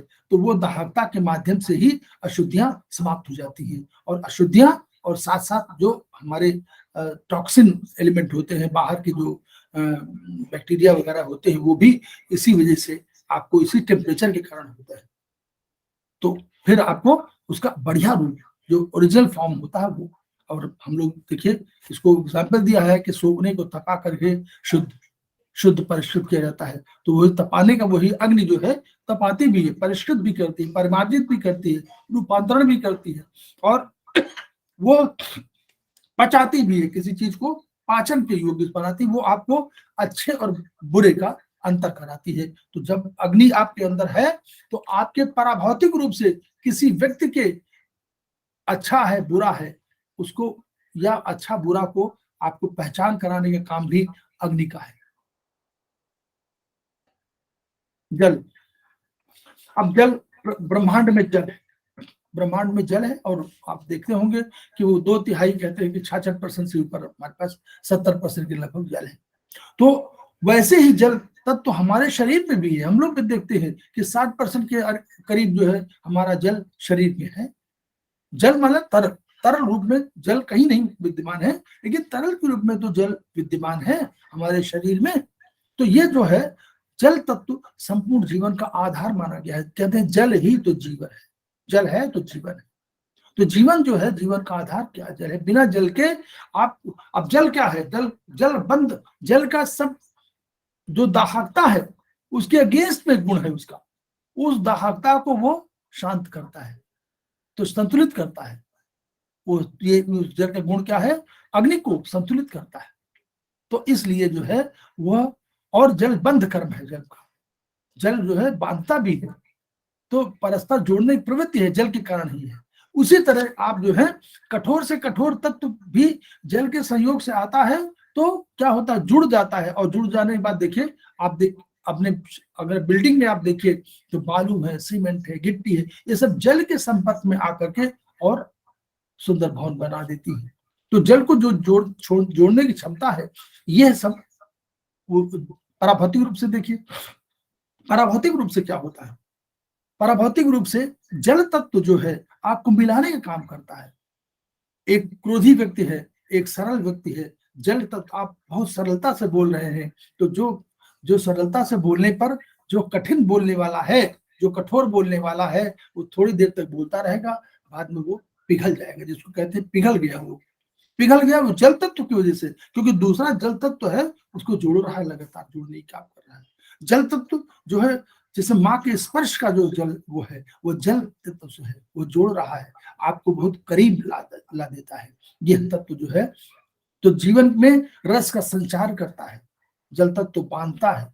और यही और काम है, जल तत्व एक और काम करता है कि जल तत्व अपने साथ दूषित पदार्थों को लेकर बहा ले जाता है। यानी जो आपके पराभौतिक रूप से अगर कोई आपका गलत विचार भी है, तो वह जल तत्व के साथ बाहर निकल, अगर जल तत्व आपका लगातार बढ़ता जाएगा तो वो भी अपने आप समाप्त होते जाएगा। तो प्रेम, स्नेह, ममता, ये जल तत्व के कारण है। पराभौतिक रूप से जो है ये जो गुण है पराभौतिक वाले, वो जल तत्व के कारण है। अग्नि जल, अब आप देखिए आगे देखें, अग्नि और जल ये संतुलित करते हैं। आपके शरीर में अग्नि भी है, आपके शरीर में जल भी है, लेकिन अगर संतुलन अवस्था में है तो आपका शरीर सुडौल, और आपके विचार अच्छे, आपके पास पहचान की क्षमता, आपके दोष बुरे और अच्छे कर्मों के पहचान, ये सब आप कर सकते हैं। तो ये आगे आगे इसमें इनसे एक अलग से बनता, अलग से शक्ति बल बनता है, आगे पता लगेगा। पृथ्वी। अब पृथ्वी क्या है? पृथ्वी में हम, पृथ्वी हमारा अधिष्ठान ऐसा है कि हम इसी में रहते हैं, पृथ्वी पर ही हम बेस करते हैं और पृथ्वी पर ही सबसे अधिक हम अपना निर्भर भी है। पृथ्वी के आकाश ऊपर है और नीचे पृथ्वी है, और इन दोनों के बीच में मानव जीवन संभव हो पाया है। तो क्या क्या करता है? आकाश अगर ऊपर से संरक्षण देता है तो पृथ्वी को आधार देती है, वो आधार देती है कि ये, और यही नहीं, उसी तरह जैसे ममतामयी माँ है और वो आपको भोजन भी देती है, वैसे वैसे पृथ्वी क्या करती है? पार्थिव वस्तुओं से हमारा जीवन चलता है। जल भी पृथ्वी में होता है, तो जल भी है पृथ्वी में, तो वो, और वनस्पतियां भी पृथ्वी में है, तो उन सबके साथ हमारा लालन पोषण होता है और उन्हीं से हम बड़े होते हैं। ये उसका विशेषता है पृथ्वी की। तो पृथ्वी जो है, लेकिन पृथ्वी दृढ़ भी है, पृथ्वी स्थिर भी है, पृथ्वी भारी भी है। जहां वायु चंचल है, गतिशील है, वहां पृथ्वी स्थिर है, वो सबको समाहित किए हुए है। वो उसमें जल भी है, देखिए जल भी है, वायु भी है, उसमें सारे तत्व है, उसमें दाहकता भी है, लेकिन वह स्थिर है, वह सबको अपने में समाहित किए हुए है। यह पृथ्वी की विशेषता है। तो पृथ्वी तत्व की तुलना हम लोग करते हैं कि हमारा पृथ्वी, अब आप क्या इसको इस रूप में मान सकते हैं कि पृथ्वी है क्या? भाई जो हमारा शरीर है, जो, अब वहां तो ब्रह्मांड में आपने पृथ्वी बता दिया, यहाँ क्या बताया? तो पृथ्वी जो हमारा शरीर है, जो हमारी आकृति है, वह पृथ्वी है। और अगर आप और शरीर के और अंदर की बात करें तो जो हड्डियां हैं, वह, क्योंकि वो स्थूल अधिक है, वो भारी अधिक है, तो भारीपन है, इसलिए हड्डियों का है। लेकिन समूचे रूप में पृथ्वी हमारा जो आवरण तो आकाश हुआ, लेकिन जो हमारी पूरी मूर्ति जो है वो हमारी पृथ्वी के रूप में है। तो ये पुरुष के रूप में आप देखें, वहां ब्रह्मांड में पृथ्वी है और आपके अंदर जो आपकी मूर्ति है वही पृथ्वी है, क्योंकि उसमें सब चीज है, जल भी है, अग्नि भी है, वायु भी है, सारे तत्व उसमें है, आकाश भी है। तो ये हम लोगों ने ये एक शॉर्ट पहचानने का एक ढंग है, धीरे धीरे जैसे जैसे, क्योंकि यह धीरे धीरे समझने की वो है। आकाश को जितना आप समझते जाएंगे तो आपको ट्रीटमेंट में आसानी रहेगी, जल को जितना समझते जाएंगे ट्रीटमेंट में आसानी रहेगी, जितना वायु को समझेंगे उतना आसानी रहेगी, जितना अग्नि को समझेंगे समझाने कि भाई अग्नि तत्व तो बढ़ा हुआ है कि वायु तत्व तो बढ़ा हुआ है। अग्नि तो दाहकता है, अगर दाहकता नहीं है किसी चीज में, जैसे मान लीजिए आपको कहीं इचिंग हो रही है, लेकिन अगर इचिंग में दाहकता नहीं है तो इसका मतलब कि इचिंग वायु के कारण हो सकती है, क्योंकि वायु स्पंदन करा रहा है ना, तो आपको वहां इच करने की बात कर रहा है, तो वो वायु के कारण हो सकती है। लेकिन अगर दाहकता है, जलन है, तो इसका मतलब कि अग्नि तत्व उसमें शामिल हो गया है। इस रूप में हम लोग इसको धीरे धीरे समझते हैं, तभी हम लोग समझेंगे कि वास्तव में क्या है। अब पंच महाभूतों को हम लोगों ने समझा कि अब उन्होंने कहा कि एक और प्रश्न आया कि भाई आपने समझा तो, लेकिन ये कैसे हमको ग्रहण करने का माध्यम क्या है? तो ग्रहण करने के माध्यम के बारे में उन्होंने कहा कि ग्रहण करने का माध्यम, अब हम लोग जो पराभौतिक द्रव्यों की ओर आते हैं, जो काल दिशा मन आत्मा तम यहाँ, तो अब देखिए ज्ञान इंद्रियम और कर्म इंद्रियम, हम लोग यहाँ जो आयुर्वेदिक एक्यूप्रेशर में या आयुर्वेद में जो प्रयोग करते हैं वो इंद्रियों के साथ प्रयोग। हम लोग केवल ज्ञानेंद्रियों को नाम देते हैं, इंद्रिया शब्द का इस्तेमाल जरूर करते हैं, क्योंकि इंद्रियां ही हमारे बाहरी वातावरण से हमारे मन का संपर्क कराती हैं, तो इसलिए उनको इंद्रिया कहा गया है। और हमारे मन को अंतःकरण कहा गया है। करण माने इंद्रियां होती हैं, करण का अर्थ इंद्रियां है, और अंतःकरण माने अंदर, जो आपके शरीर के अंदर विद्यमान इंद्रियां हैं वो कौन सी है? तो वो हमारी यही इंद्रिय है। अंतःकरण माने मन, अंतःकरण माने मन, और कर्ण माने इंद्रियां। तो इंद्रियां दो प्रकार की हम लोगों ने कहा, एक ज्ञान इंद्रिया कहा और एक हम लोगों ने कहा कर्म इंद्रिया। अब ज्ञान इंद्रिया माने क्या हुआ? ज्ञान इंद्रिया, अब ज्ञान इंद्रिया क्या है? जो ज्ञान आपको वातावरण से देख करके हो रहा है, वो मन को पहुंचा रहा है कि हमने ये चीज देखा, हमने ये सुना, हमने ये देखा, हमने इसको स्पर्श किया, हमने ये सूंघा, ये सब देखा। तो कान, त्वचा, आंख, जीवा, जैसे पूरे वैसे है। शब्द, शब्द कान, त्वचा स्पर्श, त्वचा में स्पर्श का आभास होता है। आंख आपने रूप, और जीवा रस, और नासिका गंध। तो शब्द, स्पर्श, रूप, रस, गंध इसी रूप में है। कान, त्वचा, आंख, जीवा और नासिका, ये ज्ञानेंद्रियां हैं। इन ज्ञानेंद्रियों के माध्यम से ही जो हमारे यहाँ शरीर में जो भी बाहर हम लोग देखते हैं या महसूस करते हैं, उसको वो पहुंचाता है कहाँ? अंतःकरण को, मन को पहुंचा देता है कि ये हमारे पास कर्मेंद्रियां हैं। कर्मेंद्रियां की संख्या 5 है। हमारे क्या है? हाथ है, पैर है, मुख है, हम लोग खाते हैं, हाथ चलते हैं, पैर चलते हैं, हाथ से काम करते हैं, जननेंद्रिय और गुदाद्वार, हमारे ये 5 है। तो ये 5 कर्मेंद्रियां हैं और 5 ज्ञानेंद्रियां हैं। अब तन्मात्रा, अब वो देखिए शब्द वही देखा ना, शब्द वाला है। शब्द तन्मात्रा, आकाश की तन्मात्रा शब्द है, वायु की स्पर्श है, अग्नि की रूप है, जल की रस है। तो अब इन्हीं सब में है, इन्हीं यही तत्व जो है, इन्हीं को कहा जाता है कि इसीलिए भूत, और इनको विशिष्ट गुण कहा गया, भूत कहा गया है, तन्मात्रा कही गई है। इन्हीं के माध्यम से हमको ज्ञान होता है। शब्द से, शब्द का ज्ञान किससे होता है? कानों से नहीं, कर्णेंद्रिय से। हमारे यहाँ जब आयुर्वेद की आप बात करेंगे, आयुर्वेदिक एक्यूप्रेशर में, तो हमें इंद्रिय शब्द लगाना पड़ेगा, कान की ओर नहीं कहना पड़ेगा, कर्णेंद्रिय कहना पड़ेगा। कान की ओर कहने से काम नहीं बनेगा। कान तो एक एपरेटस हो गया, लेकिन कर्णेंद्रिय, जब तक इंद्रियां नहीं होंगी, हम लोगों ने कहा था ना कि इंद्रियों का बात आई थी कि इंद्रियां जरूर उसमें है। तो वो इंद्रियों का जो रूप है, जब तक इंद्रियां नहीं कहेंगे, इंद्रिय माने उसका ज्ञान का आभास कराने के लिए कोई इंद्रियां चाहिए, तो उसी के लिए कहा गया है कि शब्द का ज्ञान कर्णेंद्रिय से होता है। स्पर्श का ज्ञान त्वगिंद्रिय, इसको त्वगिंद्रिय कहा गया है। त्वचा, तो त्वचा केवल नहीं है, त्वचा के साथ जो इंद्रियां है वो। रूप का ज्ञान चक्षुरिंद्रिय, चक्षु इंद्रिय, चक्षु प्लस इंद्रिय। रस का ज्ञान रसनेन्द्रिय, रसना इंद्रिय, तो जिह्वा। और गंध का ज्ञान घ्राणेन्द्रिय, घ्राण प्लस इंद्रिय, घ्राण इंद्रिय हो गया, घ्राण प्लस इंद्रिय में घ्राणेन्द्रिय कह गया, नासिका नाक। इस प्रकार ये महाभूत को हम पहचानने के लिए हम लोगों ने इसको कहा कि ये ज्ञानेंद्रियां हैं। तो ज्ञानेंद्रिय उसी रूप में हमको समझना है। कर्मेंद्रिय में वही उन्होंने कहा कि जैसे आप हाथों से काम करते हैं, और ये कर्मेंद्रियों को ज्ञान क्या था? जब आपका ज्ञानेंद्रियों से ज्ञान मन को प्राप्त हुआ और मन ने आत्मा के साथ संपर्क स्थापित किया, तो इस संबंध स्थापन में क्या हुआ? वो कोई आदेश देगा कि हमको ये काम करना है, तो उस ज्ञान के माध्यम से वो कर्मेंद्रियों को ज्ञान जाता है कि ये ज्ञान ये हमको मिला है। और ये आदेश, वो आदेश जो हम लोग मानव शरीर विज्ञान में पढ़ेंगे कि आदेश जाता है मस्तिष्क से, तो वही हम लोग कह रहे हैं कि ये मन कंट्रोलर मन है, क्योंकि चीफ एग्जीक्यूटिव अधिकारी मन है। आत्मा काम नहीं करती है, आत्मा निष्क्रिय है। सक्रिय कौन है? मन है।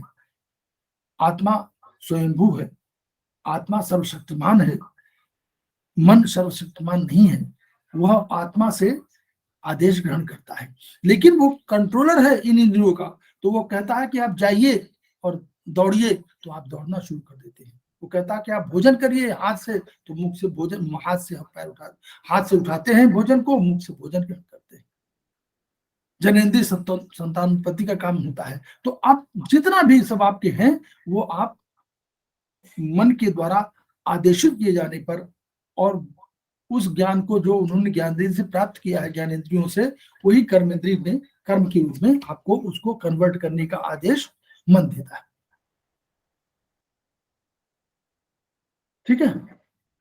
अब ये उन्होंने कहा कि ज्ञानेंद्रिय कर्म, फिर वही बांटा गया कि ज्ञानेंद्रिय कर्मेंद्रियां किसके निर्देश पे काम करती हैं। तो हमारे यहाँ जो पॉइंट है वो ये है कि आत्मा, चेतना हमारे यहाँ है। हम लोगों ने कहा था कि जो खाद्य चेतना संस्था, मतलब पुरुष का जो उसका निष्पत्ति थी, या पुरुष की जो डिफिनेशन थी, उसमें खाद्य है, मतलब आकाश वायु अग्नि जल तो है ही है, ये 5 तो है, लेकिन एक चेतना होनी चाहिए। जब तक चेतना नहीं होगी तब तक आप उसको, उसमें पुरुष तत्व की बात नहीं कर सकते, वो पुरुष नहीं है उसमें। तो आपको ज्ञानेंद्रियां मिल गई, कर्मेंद्रियां मिल गई, लेकिन अगर चेतना नहीं है, जैसे प्राण तत्व हम लोग कह रहे हैं, जिसको आत्मा हम लोग कह रहे हैं, तो अगर ये नहीं है तो हमको आदेश कैसे मिलेगा? क्योंकि वही मन इंद्रियों से, आत्मा से आदेश प्राप्त करता है। तो वही मन संचालक है, लेकिन आत्मा से प्राप्त करता है। तो हम लोगों ने इसमें लिखा हुआ है कि भौतिक सत्ता हमारी आकाश, वायु, अग्नि, जल, पृथ्वी के रूप में हुई, लेकिन मेटाफिजिकल एग्जिस्टेंस दोनों के बीच में कॉम्बिनेशन हुआ, दोनों के साथ ही हम लोग जो है अपना जीवन चला पाते हैं। अगर इनके आकाश, वायु, अग्नि, जल, पृथ्वी के सहयोग से भौतिक जगत निर्माण हुआ, तो 5 पराभौतिक तत्वों के सहयोग से पराभौतिक जगत का विसर्जन होता है। क्योंकि हम बहुत बहुत सोचते भी हैं, बहुत विचार भी करते हैं, तो ये विचार करते हैं और बहुत हमारे सूक्ष्मदर्शी भी हैं। यही तो मन है, मन की गति बहुत तेज है। तो ये पराभौतिक जगत कहाँ से बनता है? ये पराभौतिक जगत हमारे इस पराभौतिक तत्वों के कारण बनता है। अगर पराभौतिक द्रव्य न हो तो शायद हम पराभौतिक जगत का सृजन ही नहीं कर पा सकते। तो इसलिए हमारे उसमें जो हम लोग मानते हैं कि हम विचारों में हम किसी तरह की बातें आगे सोच लेने में जो अभी एग्जिस्ट नहीं कर रही है, अभी दिखाई नहीं पड़ रही है, पराभौतिक रूप से है, तो उसको जानने का कार्य भी हमारे यही पंच जो द्रव्य है, जो काल, दिशा, मन, आत्मा, तो ये जो है, ये इसका वजह से उसी को उन्होंने कहा कि पराभौतिक और भौतिक अविभाज्य है, दोनों के संगठन से ही, दोनों के उससे ही बना हुआ है। क्योंकि जब हम शब्द की बात करते हैं ये हमको, तो हमको अर्थ भी उसमें रहता है, तो ये शब्द और अर्थ उसी रूप में है। तो इसी रूप में हम लोग कहें जैसे द्रव्य है तो उसकी ऊर्जा भी रहती है, वैसे ही भौतिक और पराभौतिक रूप से दोनों तत्व एक दूसरे के साथ जुड़े हुए हैं, दोनों द्रव्य।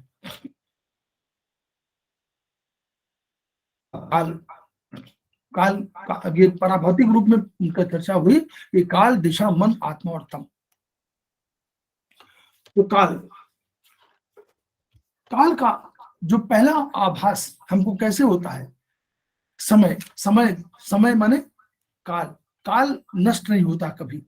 और ये समय जो है आपको इंद्रियों के माध्यम से अनुभूति कराता है कि यह इस समय क्या, जैसे आपको लगे कि यह सर्दी का समय है, तो ये सर्दी का, ये किसी इंद्रिय ने हमको बताया कि ये सर्दी का है, उसको स्पर्श का आभास हुआ कि भाई इसमें ठंडक है, तो वो उसने उस सत्ता का आभास कराया। लेकिन ये काल के साथ ही हुआ, ये काल को का ज्ञान तो कराया, लेकिन ये काल की वजह से ही ये सत्ता है जो परिवर्तन करा रही है।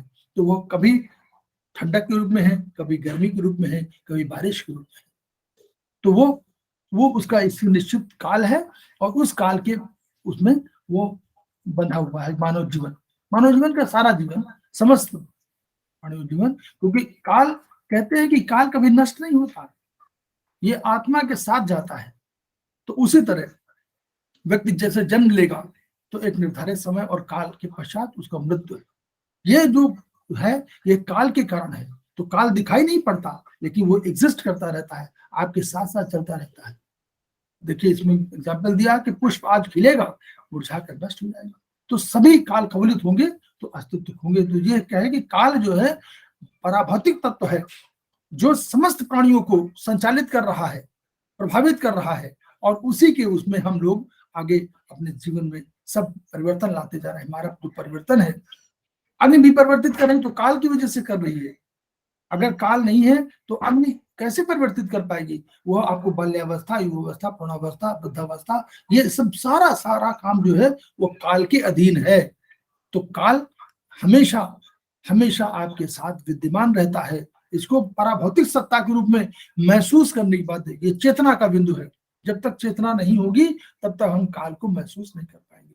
इसीलिए चेतना की बात कही कि पराभौतिक द्रव्यों को पहचानने के लिए आपको आवश्यकता है चेतना की। ये चेतना ही है जो हमको काल का आभास कराती है, अन्यथा नहीं मालूम हो सकता, बहुत से लोगों को नहीं मालूम हो सकता। अगर चेतना नहीं है तो काल का आभास ही नहीं होगा।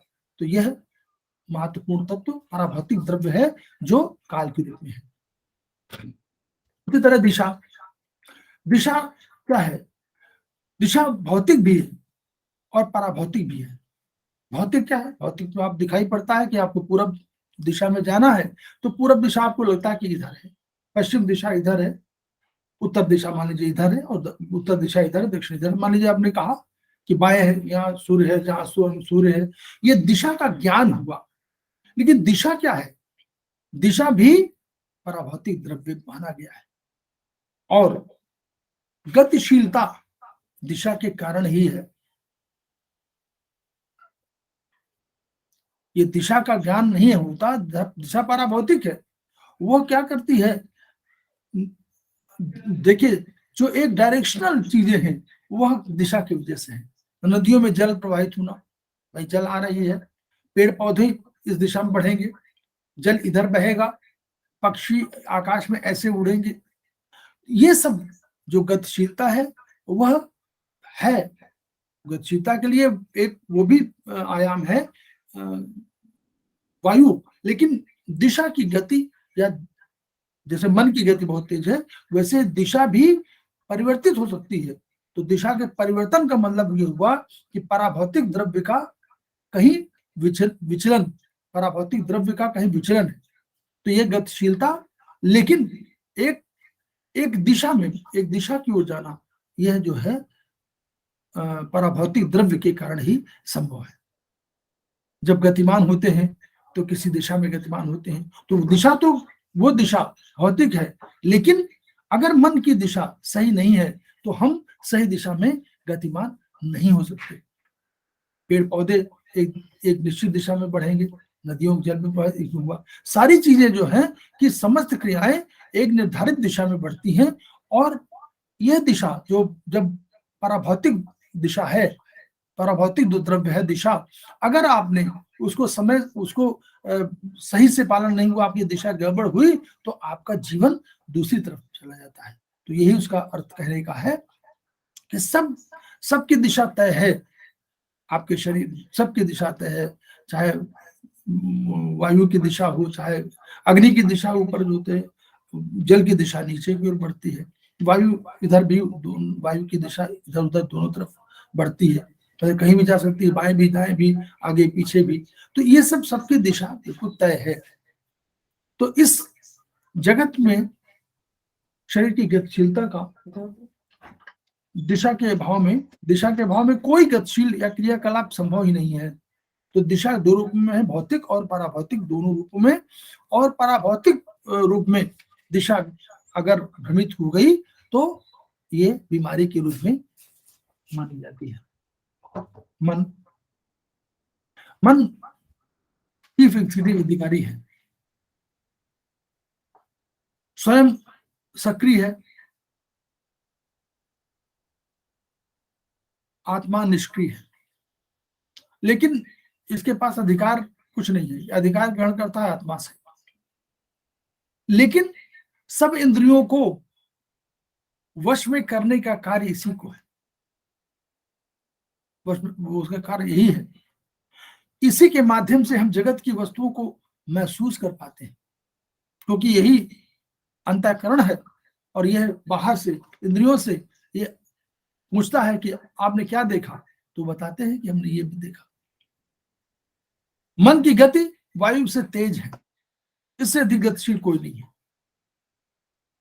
मन जो है, वायु चाहे जितनी तेज भागे, सूर्य की किरणें चाहे जितनी तेज दौड़ती हों, लेकिन मन से तेज नहीं कोई नहीं दौड़ सकता। तो ज्ञानेंद्रियों और कर्मेंद्रियों को जो कंट्रोलर है वो मन है। चेतना का आधार आत्मा है, लेकिन आत्मा निष्क्रिय है, सर्वशक्तिमान है लेकिन निष्क्रिय है, आराम से अध्यक्ष रूप में बैठी रहती है। तो मन के माध्यम से सारे काम कराती है, मन उससे आदेश लेता है और ज्ञानेंद्रियों और कर्मेंद्रियों को कंट्रोल करता है। तो अगर मन का विचलन हुआ तो मन दोनों चीजों, हाइपर भी हो सकता है, मन अत्यंत आशावादी हो सकता है, लेकिन मन निराशावादी भी संभव है। तो इसलिए मन को मन की कभी कभी अवसादपूर्ण मन होता है, और इसका ये कहा जाता है कि एक समय मन एक इंद्रिय के साथ गतिशील होता है, क्रियाशील होता है, उसके साथ संपर्क करता है। अगर दो के साथ संपर्क करेगा तो वो जो है आधे रूप में संपर्क कर पाता है, बिल्कुल वो कार्य अधूरा होता है।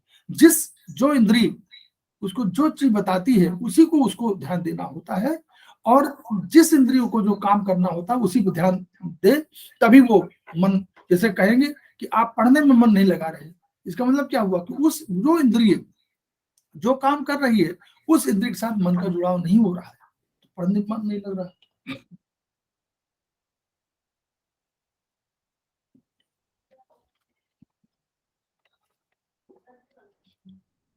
मन समस्त शारीरिक मानसिक क्रियाओं के लिए अपरिहार्य तत्व है।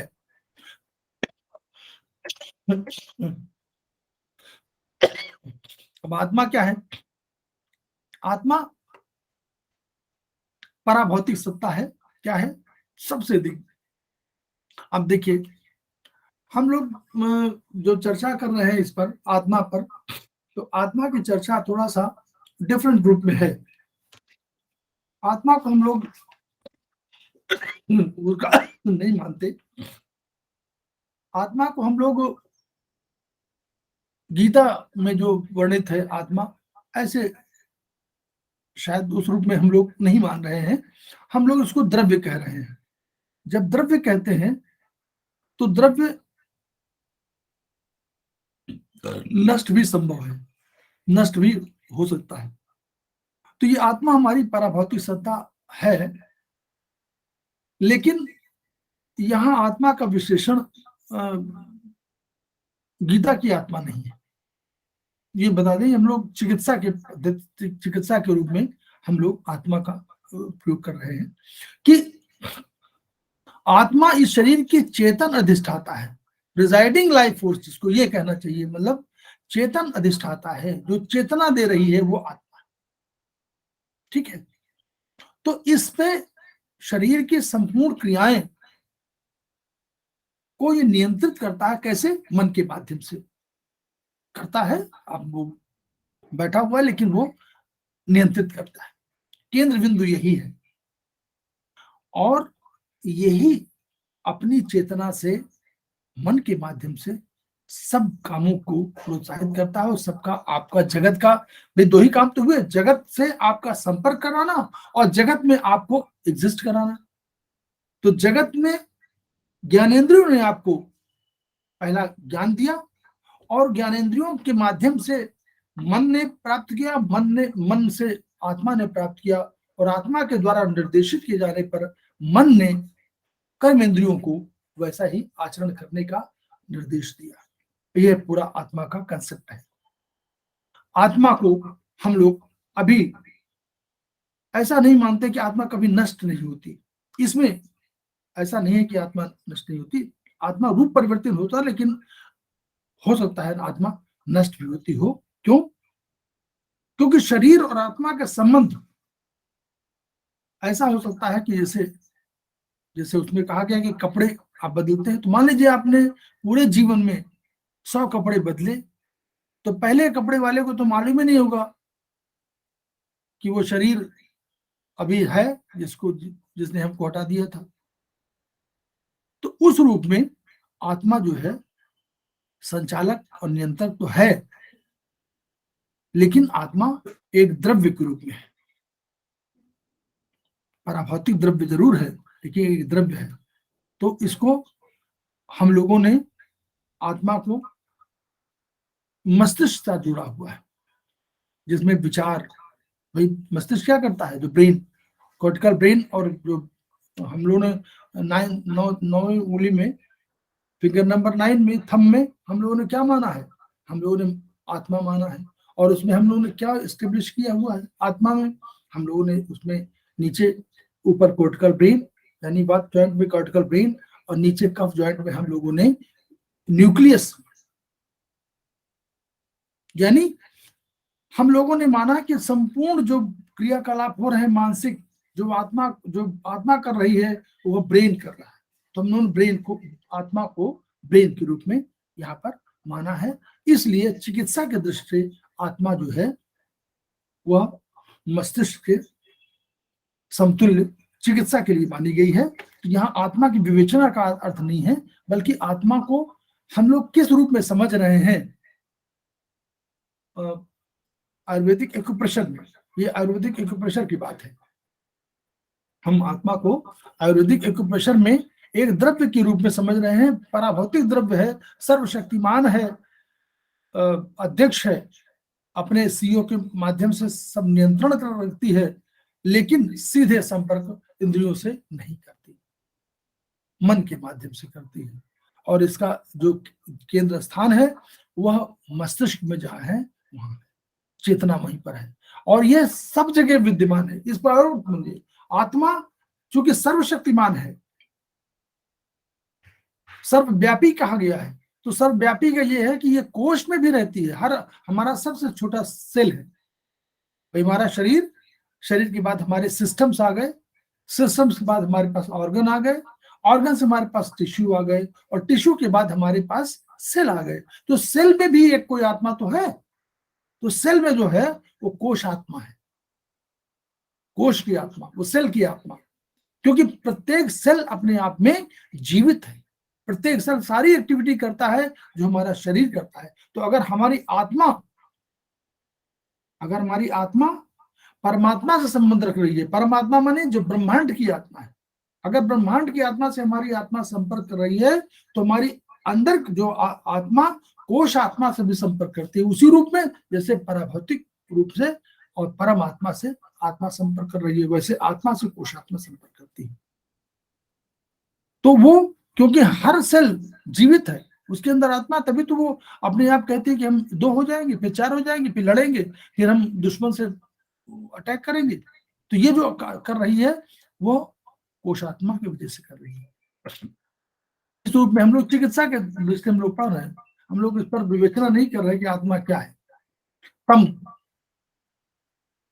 आयुर्वेद में देखिए, आयुर्वेद के सूत्र आप लोगों को मालूम है कि कहां से निकले हैं। पहला प्रश्न आता है, आयुर्वेद के सूत्र कहां से आते हैं, कोई बताएगा? आयुर्वेद का सूत्र जो है, आयुर्वेद निकला कहां से? तो कहते हैं आयुर्वेद के सूत्र आपको अथर्ववेद में मिलते हैं, अथर्ववेद। ये प्रश्न आता है कभी कभी, तो इसको याद रखिए, आयुर्वेद के सूत्र अथर्ववेद में मिलते हैं। और आयुर्वेद अथर्ववेद का जो पहला सूत्र, वो मंत्र है, जो भी सूत्र कह लीजिए, मंत्र कह लीजिए, वो पहला ही है, वही बताता है, वो शब्द बोलता है, ये त्रिसप्ताह, त्रिसप्ताह माने 3 7, तो 3 और 7 के अंक का 21, 3 और 7 और 21, 3 चीजें हो गई। तो 3 उन्होंने माना था, हमारे यहाँ 3 इसलिए कल्पना की गई, जो 3 शब्द है वो 3 बल है, हमारे आगे हम लोग पढ़ेंगे, 3 बल है, और वहां पर ब्रह्मा विष्णु महेश है, वहां पर सूर्य है और चंद्रमा है और वायु है। सूर्य, चंद्रमा और वायु, ब्रह्मा विष्णु महेश, वो जो कंसेप्ट है वो यहाँ पर 3 बल है। तो वो 3 बल हमारे अभी आप लोग पढ़ेंगे आपको, जब कि वो वायु और आकाश मिलकर के वात बन जाता है, और एक पित्त बन जाता है, जल और अग्नि मिलकर के, और एक कफ बन जाता है, अग्नि और जल और पृथ्वी मिलकर के कफ बन जाता है। तो वो जो कंसेप्ट है, तो जैसे ब्रह्मांड को धारण कर रहे हैं, वैसे ही ब्रह्मांड को धारण कौन कर रहे हैं? ब्रह्मा विष्णु महेश, या आप कह लीजिए कि सूर्य कर रहे हैं, चंद्रमा कर रहे हैं, वायु कर रही है। वैसे ही यहाँ तीनों सत्ताएं, 3 सत्ताएं हमारे 3 बल है, ये 3 बल हम हमारे शरीर का धारण कर रहे हैं। तो वो कंसेप्ट है। तो सूत्र कहां से निकले हैं? अथर्ववेद, अथर्ववेद, ठीक है। तो वो वही बता दिया। तो अब तम को आयुर्वेद में क्या हुआ? आयुर्वेद में तम पर खूब चर्चा की गई कि अंधकार है, तम माने अंधकार। तो उन्होंने कहा कि जो आगे डिफिनेशन में आया कि भाई अंधकार से क्या हुआ, जब अंधकार था तो उस समय वो कहीं प्रकाश था ही नहीं, तो अंधकार में सब द्रव्य जो हमारे महाभूत हैं, ये महाभूत अपने में अलग अलग थे। धीरे धीरे फिर शब्द की उत्पत्ति हुई, एक दूसरे से टकराए तो शब्द हुआ, फिर स्पर्श हुआ, फिर रूप, फिर रस, फिर गंध। इन सबसे जब प्रकटीकरण हुआ तो एक समुचित सत्ता उत्पन्न हुई, और समुचित सत्ता उत्पन्न हुई और वो तम से बाहर आई। तो तम क्या है? तम जो है उत्पत्ति का आधार है। राइट थंब में हम लोगों ने फिंगर नंबर 10 या 0, 10 द्रव्य थे तो 10 में 0 कर दिया गया इसको, ताकि 10 को 10 करके तो 0 कर दिया गया। ये तम था। तम यानी उत्पत्ति का आधार था। और आत्मा निष्पत्ति है। आत्मा के बाद फिर तो आत्मा नष्ट होनी है या आत्मा हट जानी है, ये तो उत्पत्ति है, तो ये निष्पत्ति है। तो वही जो है सभी वस्तुएं, सत्ताएं अंधकार में दिखाई नहीं पड़ती। तो सब शब्द, स्पर्श, रूप, रसगंध, सारी सत्ताएं जो थी, चाहे आकाश, वायु, अग्नि, जल, पृथ्वी के रूप में हो, तो ये सारी सत्ताओं का स्वरूप छिप गया। और जब ये सृष्टि का उद्भव हुआ तो सारी चीजों मिली और शब्द, स्पर्श, रूप, रसगंध सब हुए, और इन्होंने आकाश, वायु, अग्नि, जल, पृथ्वी सबको क्रिएट किया। तो अब प्रलय हुआ, तो फिर जब तब में क्या हुआ, प्रलय के पश्चात फिर चला जाएगा। जब जीवन नष्ट होता है तो जो हमारा आकाश, वायु, अग्नि, जल, पृथ्वी है, यह पुनः आकाश में अलग, वायु में अलग, अग्नि में अलग, जल में अलग, पृथ्वी में अलग, अलग अलग रूपों में विलीन हो जाता है, फिर अपने अस्तित्व में नहीं रहता। तो वो तब में फिर विलीन हो गया। फिर प्रकाश आएगा, फिर आपका जन्म होगा, तो फिर जन्म में समय फिर प्रकाश की किरणें होंगी, फिर वही जन्म होगा, फिर वही आकाश, वही शब्द बनेगा, फिर स्पर्श बनेगा, फिर रूप बनेगा, फिर रस बनेगा, गंध, ये सब चीजें हैं। तो ये सारी अस्तित्व सत्ता तभी तक है जब प्रकाश है, और जब प्रकाश नहीं है तो अंधकार में विलीन हो गए। तो इसलिए तम को ओरिजिनल सत्ता मानी गई कि यहीं से सृजन का आधार होता है, यही सृजन का आधार बिंदु है, यही प्रारंभ बिंदु है। सत्ता यहीं से प्रारंभ होगी और निष्पत्ति उसकी होगी जाकर के आत्मा में। तो ये तम का विस्तार और तम से शुरुआत मानी गई। इसको आयुर्वेदिक एक्यूप्रेशर ने माना तम को। आयुर्वेद ने तम पर चर्चा खूब किया था, लेकिन कभी तम को द्रव्य के रूप में स्थापित नहीं किया। आयुर्वेदिक एक्यूप्रेशर में हमारे एक्यूप्रेशर शोध, प्रशिक्षण, उपचार संस्थान प्रयागराज ने तम को एक सत्ता मान लिया, और उस सत्ता मानने से हमको बहुत फायदे हो गए। सत्ता मानने से ये फायदा हो गया कि हमारे पास 10 द्रव्य हो गए, तो 10 उत्पत्ति सिद्धांत हो गया, 10 उत्पत्ति सिद्धांत हो गया, 10 द्रव्य सिद्धांत हो गया, और ये 10 द्रव्य सिद्धांत ने हमको 10 उंगलियां हो गई, तो हमको आसानी कर दिया हमारे चिकित्सा को। तो अब हम लोगों ने कहा कि इन्हीं को हम लोगों ने क्या किया, इन जब द्रव्यों का विश्लेषण शुरू किया तो हम लोगों ने सबको ये जो द्रव्य का जो अंक दिया गया वो अंक वही है, अंक हमेशा वही मानिए। आकाश से शुरू करते हुए तम तक 10, और जब 10 है तो उसको 0 कर दीजिए आप, 1 से लेकर शुरू करिए, और यही क्रम है। आकाश, वायु, अग्नि, जल। तो अग्नि की बात करें तुरंत 3, जल की बात करें 4, पृथ्वी की बात 5, काल की बात 6, 7, दिशा 7 करें तुरंत मन। तो ये उसी रूप में उंगलियों में हम लोगों ने स्थापित किया।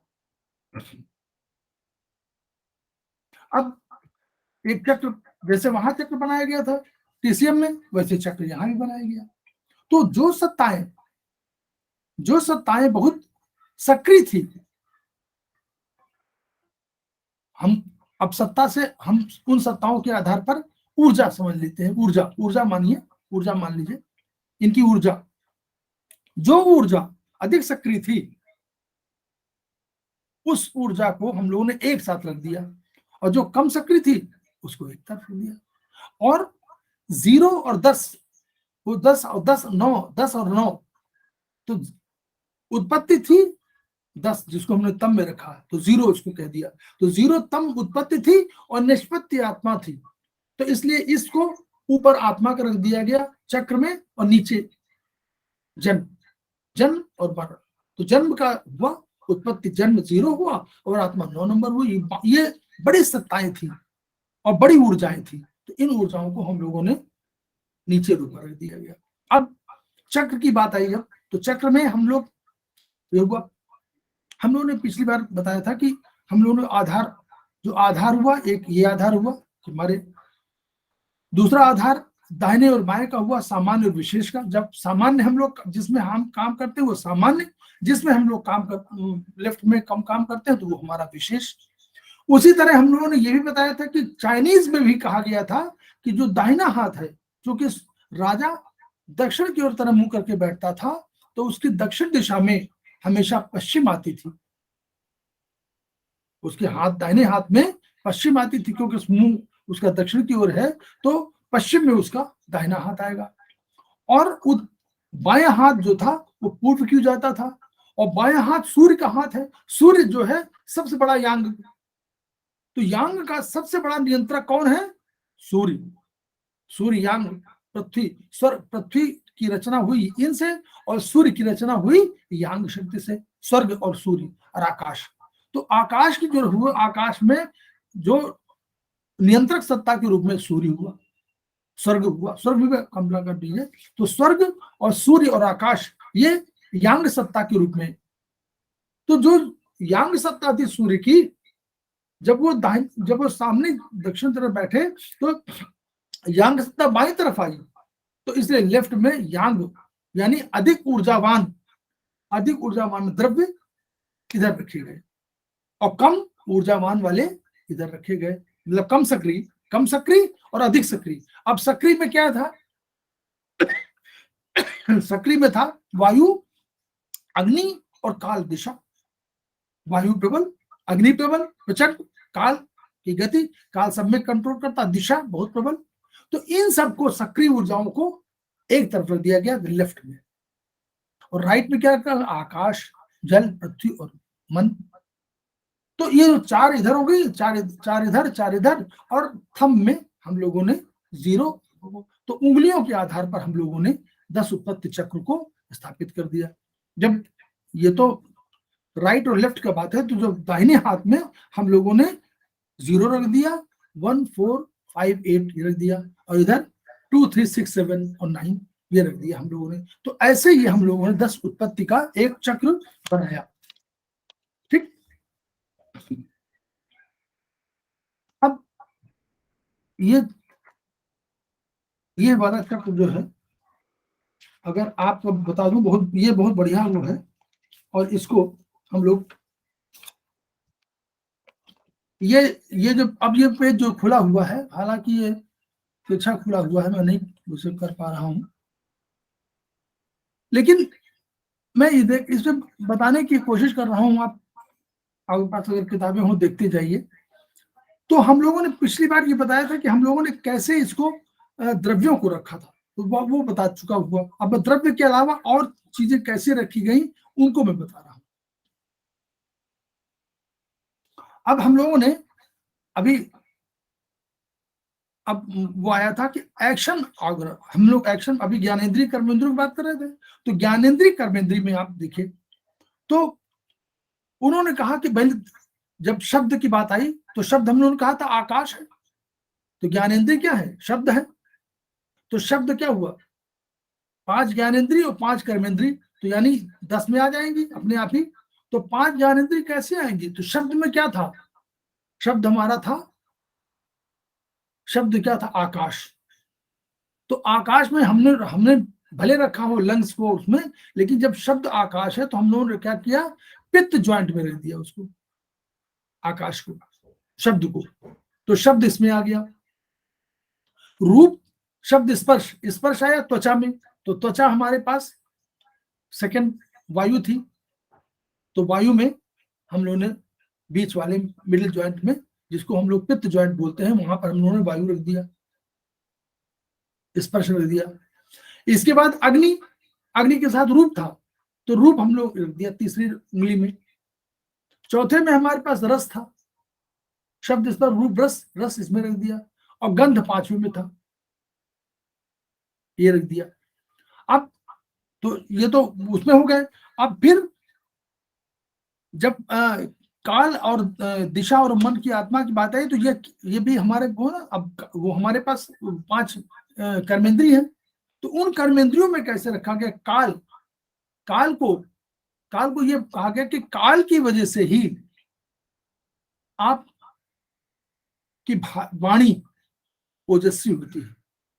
तो काल का तो वो हम लोगों ने कहा था ना वहां जिह्वा, तो टंग को हम लोगों ने रख दिया काल के साथ। फिर दिशा में पैरों का मूवमेंट है, तो डायरेक्शन इधर जा रहे हैं उधर जा रहे हैं, तो ये पैरों वाले में हमने कर्मेंद्री को, पैर कर्मेंद्री जो है उसको रख दिया हम लोगों ने उसमें 7वें नंबर पर दिशा में। 8वें में मन था, तो मन हाथों को रख दिया कि मन जो है सबसे अधिक, जो मन निर्देश देता है उससे पहले सबसे अधिक हाथों को देता है, तो इसलिए हाथ सबसे अधिक सक्रिय होते हैं, तो मन को जोड़ दिया हाथों से। अब 2 और बचे, तो जो रिप्रोडक्टिव ऑर्गन था वो हम लोगों ने आत्मा के साथ रख दिया, और जो है एनएस को तम के साथ रख दिया। ये किया, इसमें थोड़ा सा डिफरेंट हो सकता है लिखा हो, ठीक है, इसमें डिफरेंट लिखा हो सकता है, उसको सुधार लीजिएगा। तो तम के साथ एनएस रखा गया और आत्मा के साथ रिप्रोडक्टिव ऑर्गन रखा गया। ये हुआ एक्शन और सेंस ऑर्गन की बात। अब एनर्जी की बात आई, हमने एनर्जी बताया है। हमने एनर्जी क्या बताया, हमने बताया कि तम जो है उसका अंधकार है, तो अंधकार को हमने तम के साथ रख दिया, थम के साथ। और हमने कहा कि प्रकाश है, क्यों, किसके प्रकाश, आत्मा का प्रकाश, तो आत्मा को प्रकाश, लाइट, सबसे अधिक लाइट, तो उसमें आत्मा को नहीं। तो ये 2 चीजें हो गई। अब हम और एनर्जी की बात करें। अच्छा, ये तो एनर्जी वाला ही तो था। हम लोग नहीं, अब ये तो एक्शन ऑर्गन की बात थी, वो हाँ तो चाह वाली और रूप वाला, वो आईज वाला। हाँ, अब वो जो जैसे हम लोगों ने उसमें बताया था ना कि शब्द माने कान, स्पर्श माने त्वचा, रूप माने आंखें, जल माने आपका वो टंग, और ये नोज, नाक।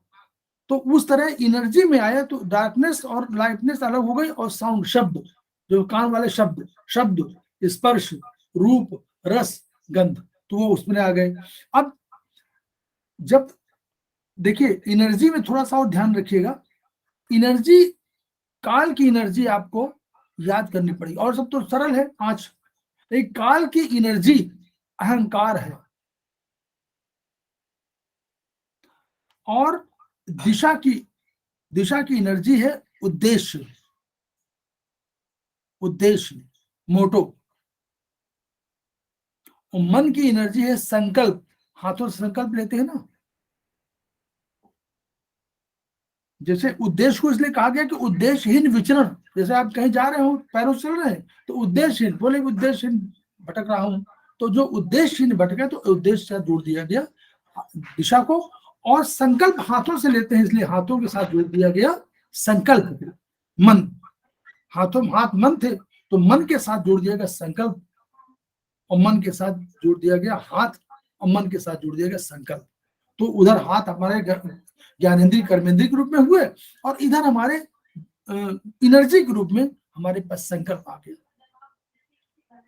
तो बस 2 ही 5, यही 10 एनर्जी इस तरह हो गई।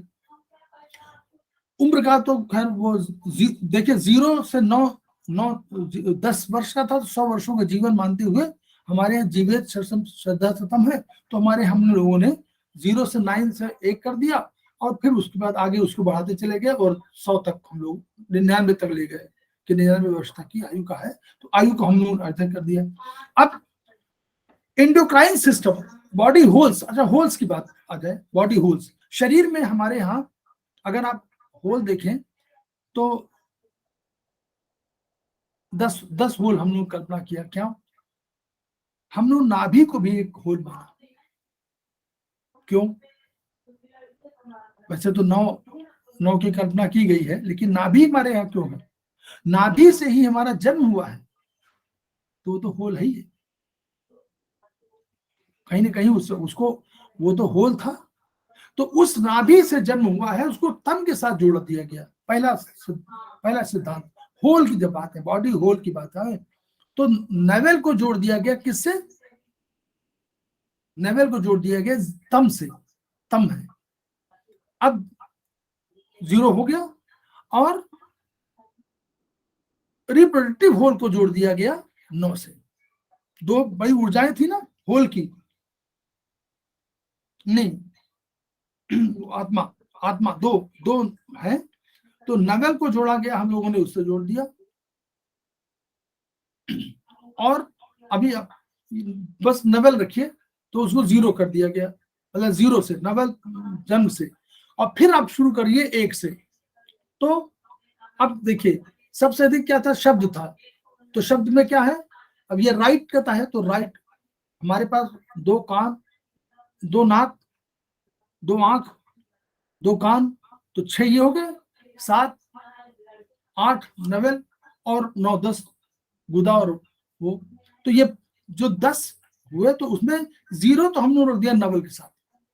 अब बता रहा हूं कि कैसे कैसे रखना है, आप भी याद करते चलो कि नवल तो आपने रख दिया, नवल इसलिए नाभि है, तो उसको आपने रख दिया कि वो शुरुआत का है, जन्म से तम के साथ रख दिया गया, यहां तय हो गया। अब शुरू करिए।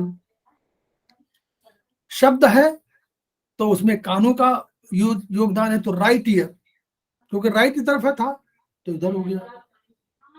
फिर इस वाले में लेफ्ट ईयर कर दिया गया, 2 ईयर, 1 ईयर इधर, लेफ्ट ईयर इधर। अब यहीं पर आप आए, तो ये क्या था? आंखों का था, तो आंखों में लेफ्ट आई, और ये राइट आई हो गई। फिर उसके बाद ये क्या था? ये था नाक, तो दाहिने वो, और ये पाया, तो दोनों नाक हो गई। फिर इसके बाद नाक से नीचे उतरे, तो मुंह आ गया। मुंह आने के बाद फिर क्या हुआ? मुंह के बाद रिप्रोडक्टिव होल हो गया। फिर आगे बढ़े, तो पहला रिप्रोडक्टिव होल आया, और उसके बाद एनएस आया, तो 9 नंबर इसमें रख दिया गया, एनएस को उसमें रख दिया गया 9 नंबर पे। 8वें नंबर पर रिप्रोडक्टिव होल, और 9वें नंबर पर आपका एनएस रख दिया गया। ये इस तरह रखे गए। तो यानी जब नवल 0 तय हो गया, नवल राइट, नवल 0 तय हो गया, नवल 0 तय हो गया, यहां से नाभि हमारी 0 नंबर की, इससे जन्म हुआ है। फिर राइट ईयर, क्योंकि कान था, तो कान यहाँ राइट ईयर, और राइट ईयर, और ये लेफ्ट ईयर है। फिर आप यहाँ पर आए, तो यहाँ पर तो रूप था, आंख थी, तो आंख का लेफ्ट आई, फिर राइट आई। फिर आप नाक पे आ गए, तो नाक पे राइट नासिका, और ये लेफ्ट नासिका हो गई। फिर नाक के आगे फिर आप तो मुंह पे आ गए, और इधर फिर आप आगे सामने आए, तो सामने बचा क्या? सामने बचा आपका जनेंद्रिय, और उसके पेशगुदा, तो आप 8वें नंबर पे इस पे ले आए, और 9वें नंबर पर आप ले गए। इस तरह आपने बॉडी होल्स को स्थापित कर दिया। ये चार्ट जो है हर सेमेस्टर में पूछा जाता है, इसलिए इस चार्ट को और वो टीसीएम के चार्ट को आप याद रखेंगे। जितना याद रखेंगे उतना ही आप अधिक समझते जाएंगे इसको। ये हमेशा जीवन भर याद रखना है। अब दूसरा, अब इंडोक्राइन पर थोड़ा इंडोक्राइन बता दूं, इसलिए चाहे भले अभी तो समय है कि खत्म हो रहा है, इंडोक्राइन बता देता हूं, फिर चाहे भले खत्म हो जाए। अब इंडोक्राइन सिस्टम में क्या था? देखिए, हम लोगों ने बॉडी जो मैनेजमेंट पढ़ा, उसमें भी इंडोक्राइन कुछ पढ़ा ना कल। तो एंडोक्राइन सिस्टम में क्या हुआ? देखिए, अब हम लोगों ने पढ़ा था कि हाइपोथैलेमस बहुत महत्वपूर्ण एंडोक्राइन ग्लैंड है, जो क्या है, जो समझ लीजिए मैनेजर या जो भी कहिए सब कुछ है। तो हाइपोथैलेमस जब सबसे बड़ा वो था, तो सबसे बड़ी एनर्जी हमारे पास कौन सी है? 9 नंबर की। 9 नंबर की एनर्जी हमारे पास सबसे बड़ी है, तो हाइपोथैलेमस इसमें रख दिया। अब 0 नंबर में उसी के समकक्षी एनर्जी आ सकती है, तो इसमें थैलेमस रख दिया हम लोगों ने 0 पे। यहाँ हाइपोथैलेमस सबसे बड़ा, और जो ग्लैंड, जो एंडोक्राइन ग्लैंड, और ये थैलमस हम लोगों ने उसमें रख दिया गया। अब देखिए, अब सिंपल से शुरू करिए। जीरो जो है, जीरो हम लोगों ने आकाश माने 1, अब जीरो तो खत्म हो गई, थैलमस हो गई, जीरो जो है थैलमस इसमें हो गई और हाइपोथैलेमस में हो गई। अब हम लोग आए आकाश में, तो आकाश में, आकाश में देखिए, आकाश माने विस्तार, आकाश भी तो हमने विस्तार कहा ना।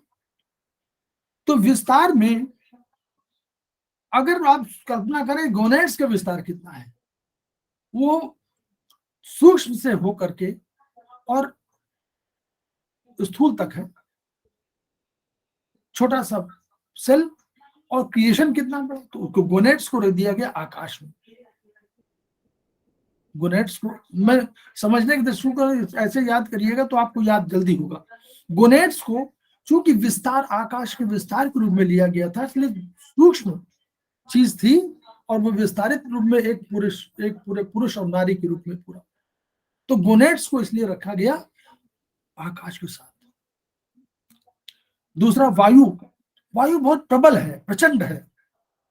एड्रिनल ग्लैंड क्या करती है, एड्रिनल ग्लैंड का आप हमेशा यूज देखिए, एड्रिनल ग्लैंड क्या करती है, उनमें एक ऐसा तत्व है, एक ऐसा हार्मोन का सृजन है जो फाइट और फ्लाइट की दिशा में आपको एक्टिव करता है, यानी जो बहुत एक्टिविटी आपकी बढ़ा देता है अचानक, तो वो एड्रिनल ग्लैंड है जो किडनी के ऊपर स्थित होती है।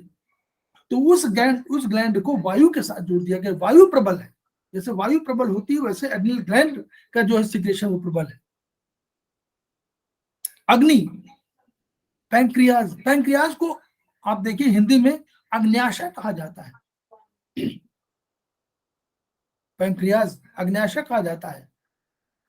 उसके हालांकि उसके सिक्रेशन ऐसे होते हैं जो क्षारीय है, एल्कलाइन है, पीएच उसका 8 से कम नहीं होता, अधिक ही होता है, लेकिन उसको अग्न्याशय कहा गया, यानी उसकी वजह से बहुत से क्रिएशन। अग्नि का तत्व क्या था, रूपांतरण, तो अग्नि बहुत सी चीजों को रूपांतरित करती है, तो इसलिए अग्न्याशय उसको कहा गया।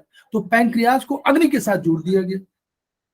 जल, थाइमस, थाइमस को थाइमा कहा गया है, थाइमा, थाइमा माने जो आपके 14-15 साल के बच्चे तक को पालन पोषण करती है, अब उसके बाद बच्चा योग्य हो जाता है, वो 14 साल तक थाइमस रहती है। तो जल के साथ जोड़ा गया, जैसे माता का स्पर्श है, जल में माता का स्पर्श है, तो वैसे ही थाइमा को, थाइमस को जोड़ दिया गया जल के साथ। पृथ्वी, पृथ्वी में पैराथायराइड, पैराथायराइड क्यों जोड़ा गया, पैरा कैल्शियम, हड्डी, यहाँ पर हड्डी आप देखें ना, हड्डी हम लोग रखा है, तो बोन्स, जहां बोन्स रखा हुआ है वहां पैराथायराइड को, कैल्शियम का निर्माण पैराथायराइड करती है, तो हम लोगों ने बोन्स के साथ रख दिया गया पैराथायराइड को 6वें नंबर पर, 5वें नंबर पर। और 6वें नंबर पर काल हम लोगों ने रखा, बोन मैरो। और काल क्यों रखा, थायराइड ग्लैंड का कितना कंट्रीब्यूशन है फॉर द ग्रोथ ऑफ, तो काल के लिए जो आपके थायराइड आपका बढ़िया है, तो आप समझिए काल आप अधिक सक्षम है, उसमें कई मतलब विकास में भी, यौवन के विकास में भी और वैसे विकास में भी बहुत महत्वपूर्ण भूमिका थायराइड को रख दिया हम लोगों ने 6वें नंबर पर। दिशा, दिशा को हम लोग, दिशा के ऊपर गए, 2 ही बची, पिट्यूटरी ग्लैंड। पिट्यूटरी ग्लैंड जो है बहुत ही अधिक जो मतलब ऐसी ग्लैंड है जो मास्टर ग्लैंड कही जाती है। अब दिशा 7वें नंबर पर लिखा कि यही पिट्यूटरी ग्लैंड आपकी दिशा तय करती है, भौतिक सुख की दिशा तय करती है, तो ये भौतिक सुखों के लिए ये हो गई। और मन का गुण भौतिक के साथ साथ पराभौतिक भी है, तो पीनियल ग्लैंड ऐसी ग्लैंड है जो पराभौतिक सुखों के लिए जानी जाती है, जो सुपर नेचुरल अटेनमेंट है उसके लिए जानी जाती है, तो पीनियल ग्लैंड को बाहर दिया गया।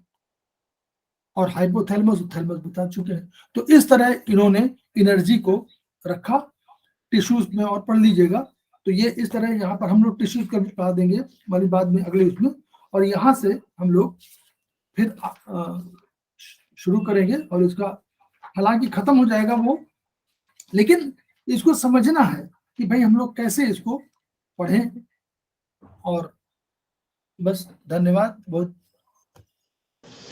बहुत अच्छा लग रहा है। सर धन्यवाद। हम लोग बहुत जरूरत अच्छे से समझाया सर आपने, बहुत अच्छी तरीके से समझाया, मतलब समझ आ गया, याद भी होता है इस तरह से। हाँ, नहीं वो थोड़ा सा हाँ, इसलिए ये समझाने से याद हो जाता है सर, जब जी बल्कि चार्ट जब तक स्टार्टिंग में नहीं आ रहा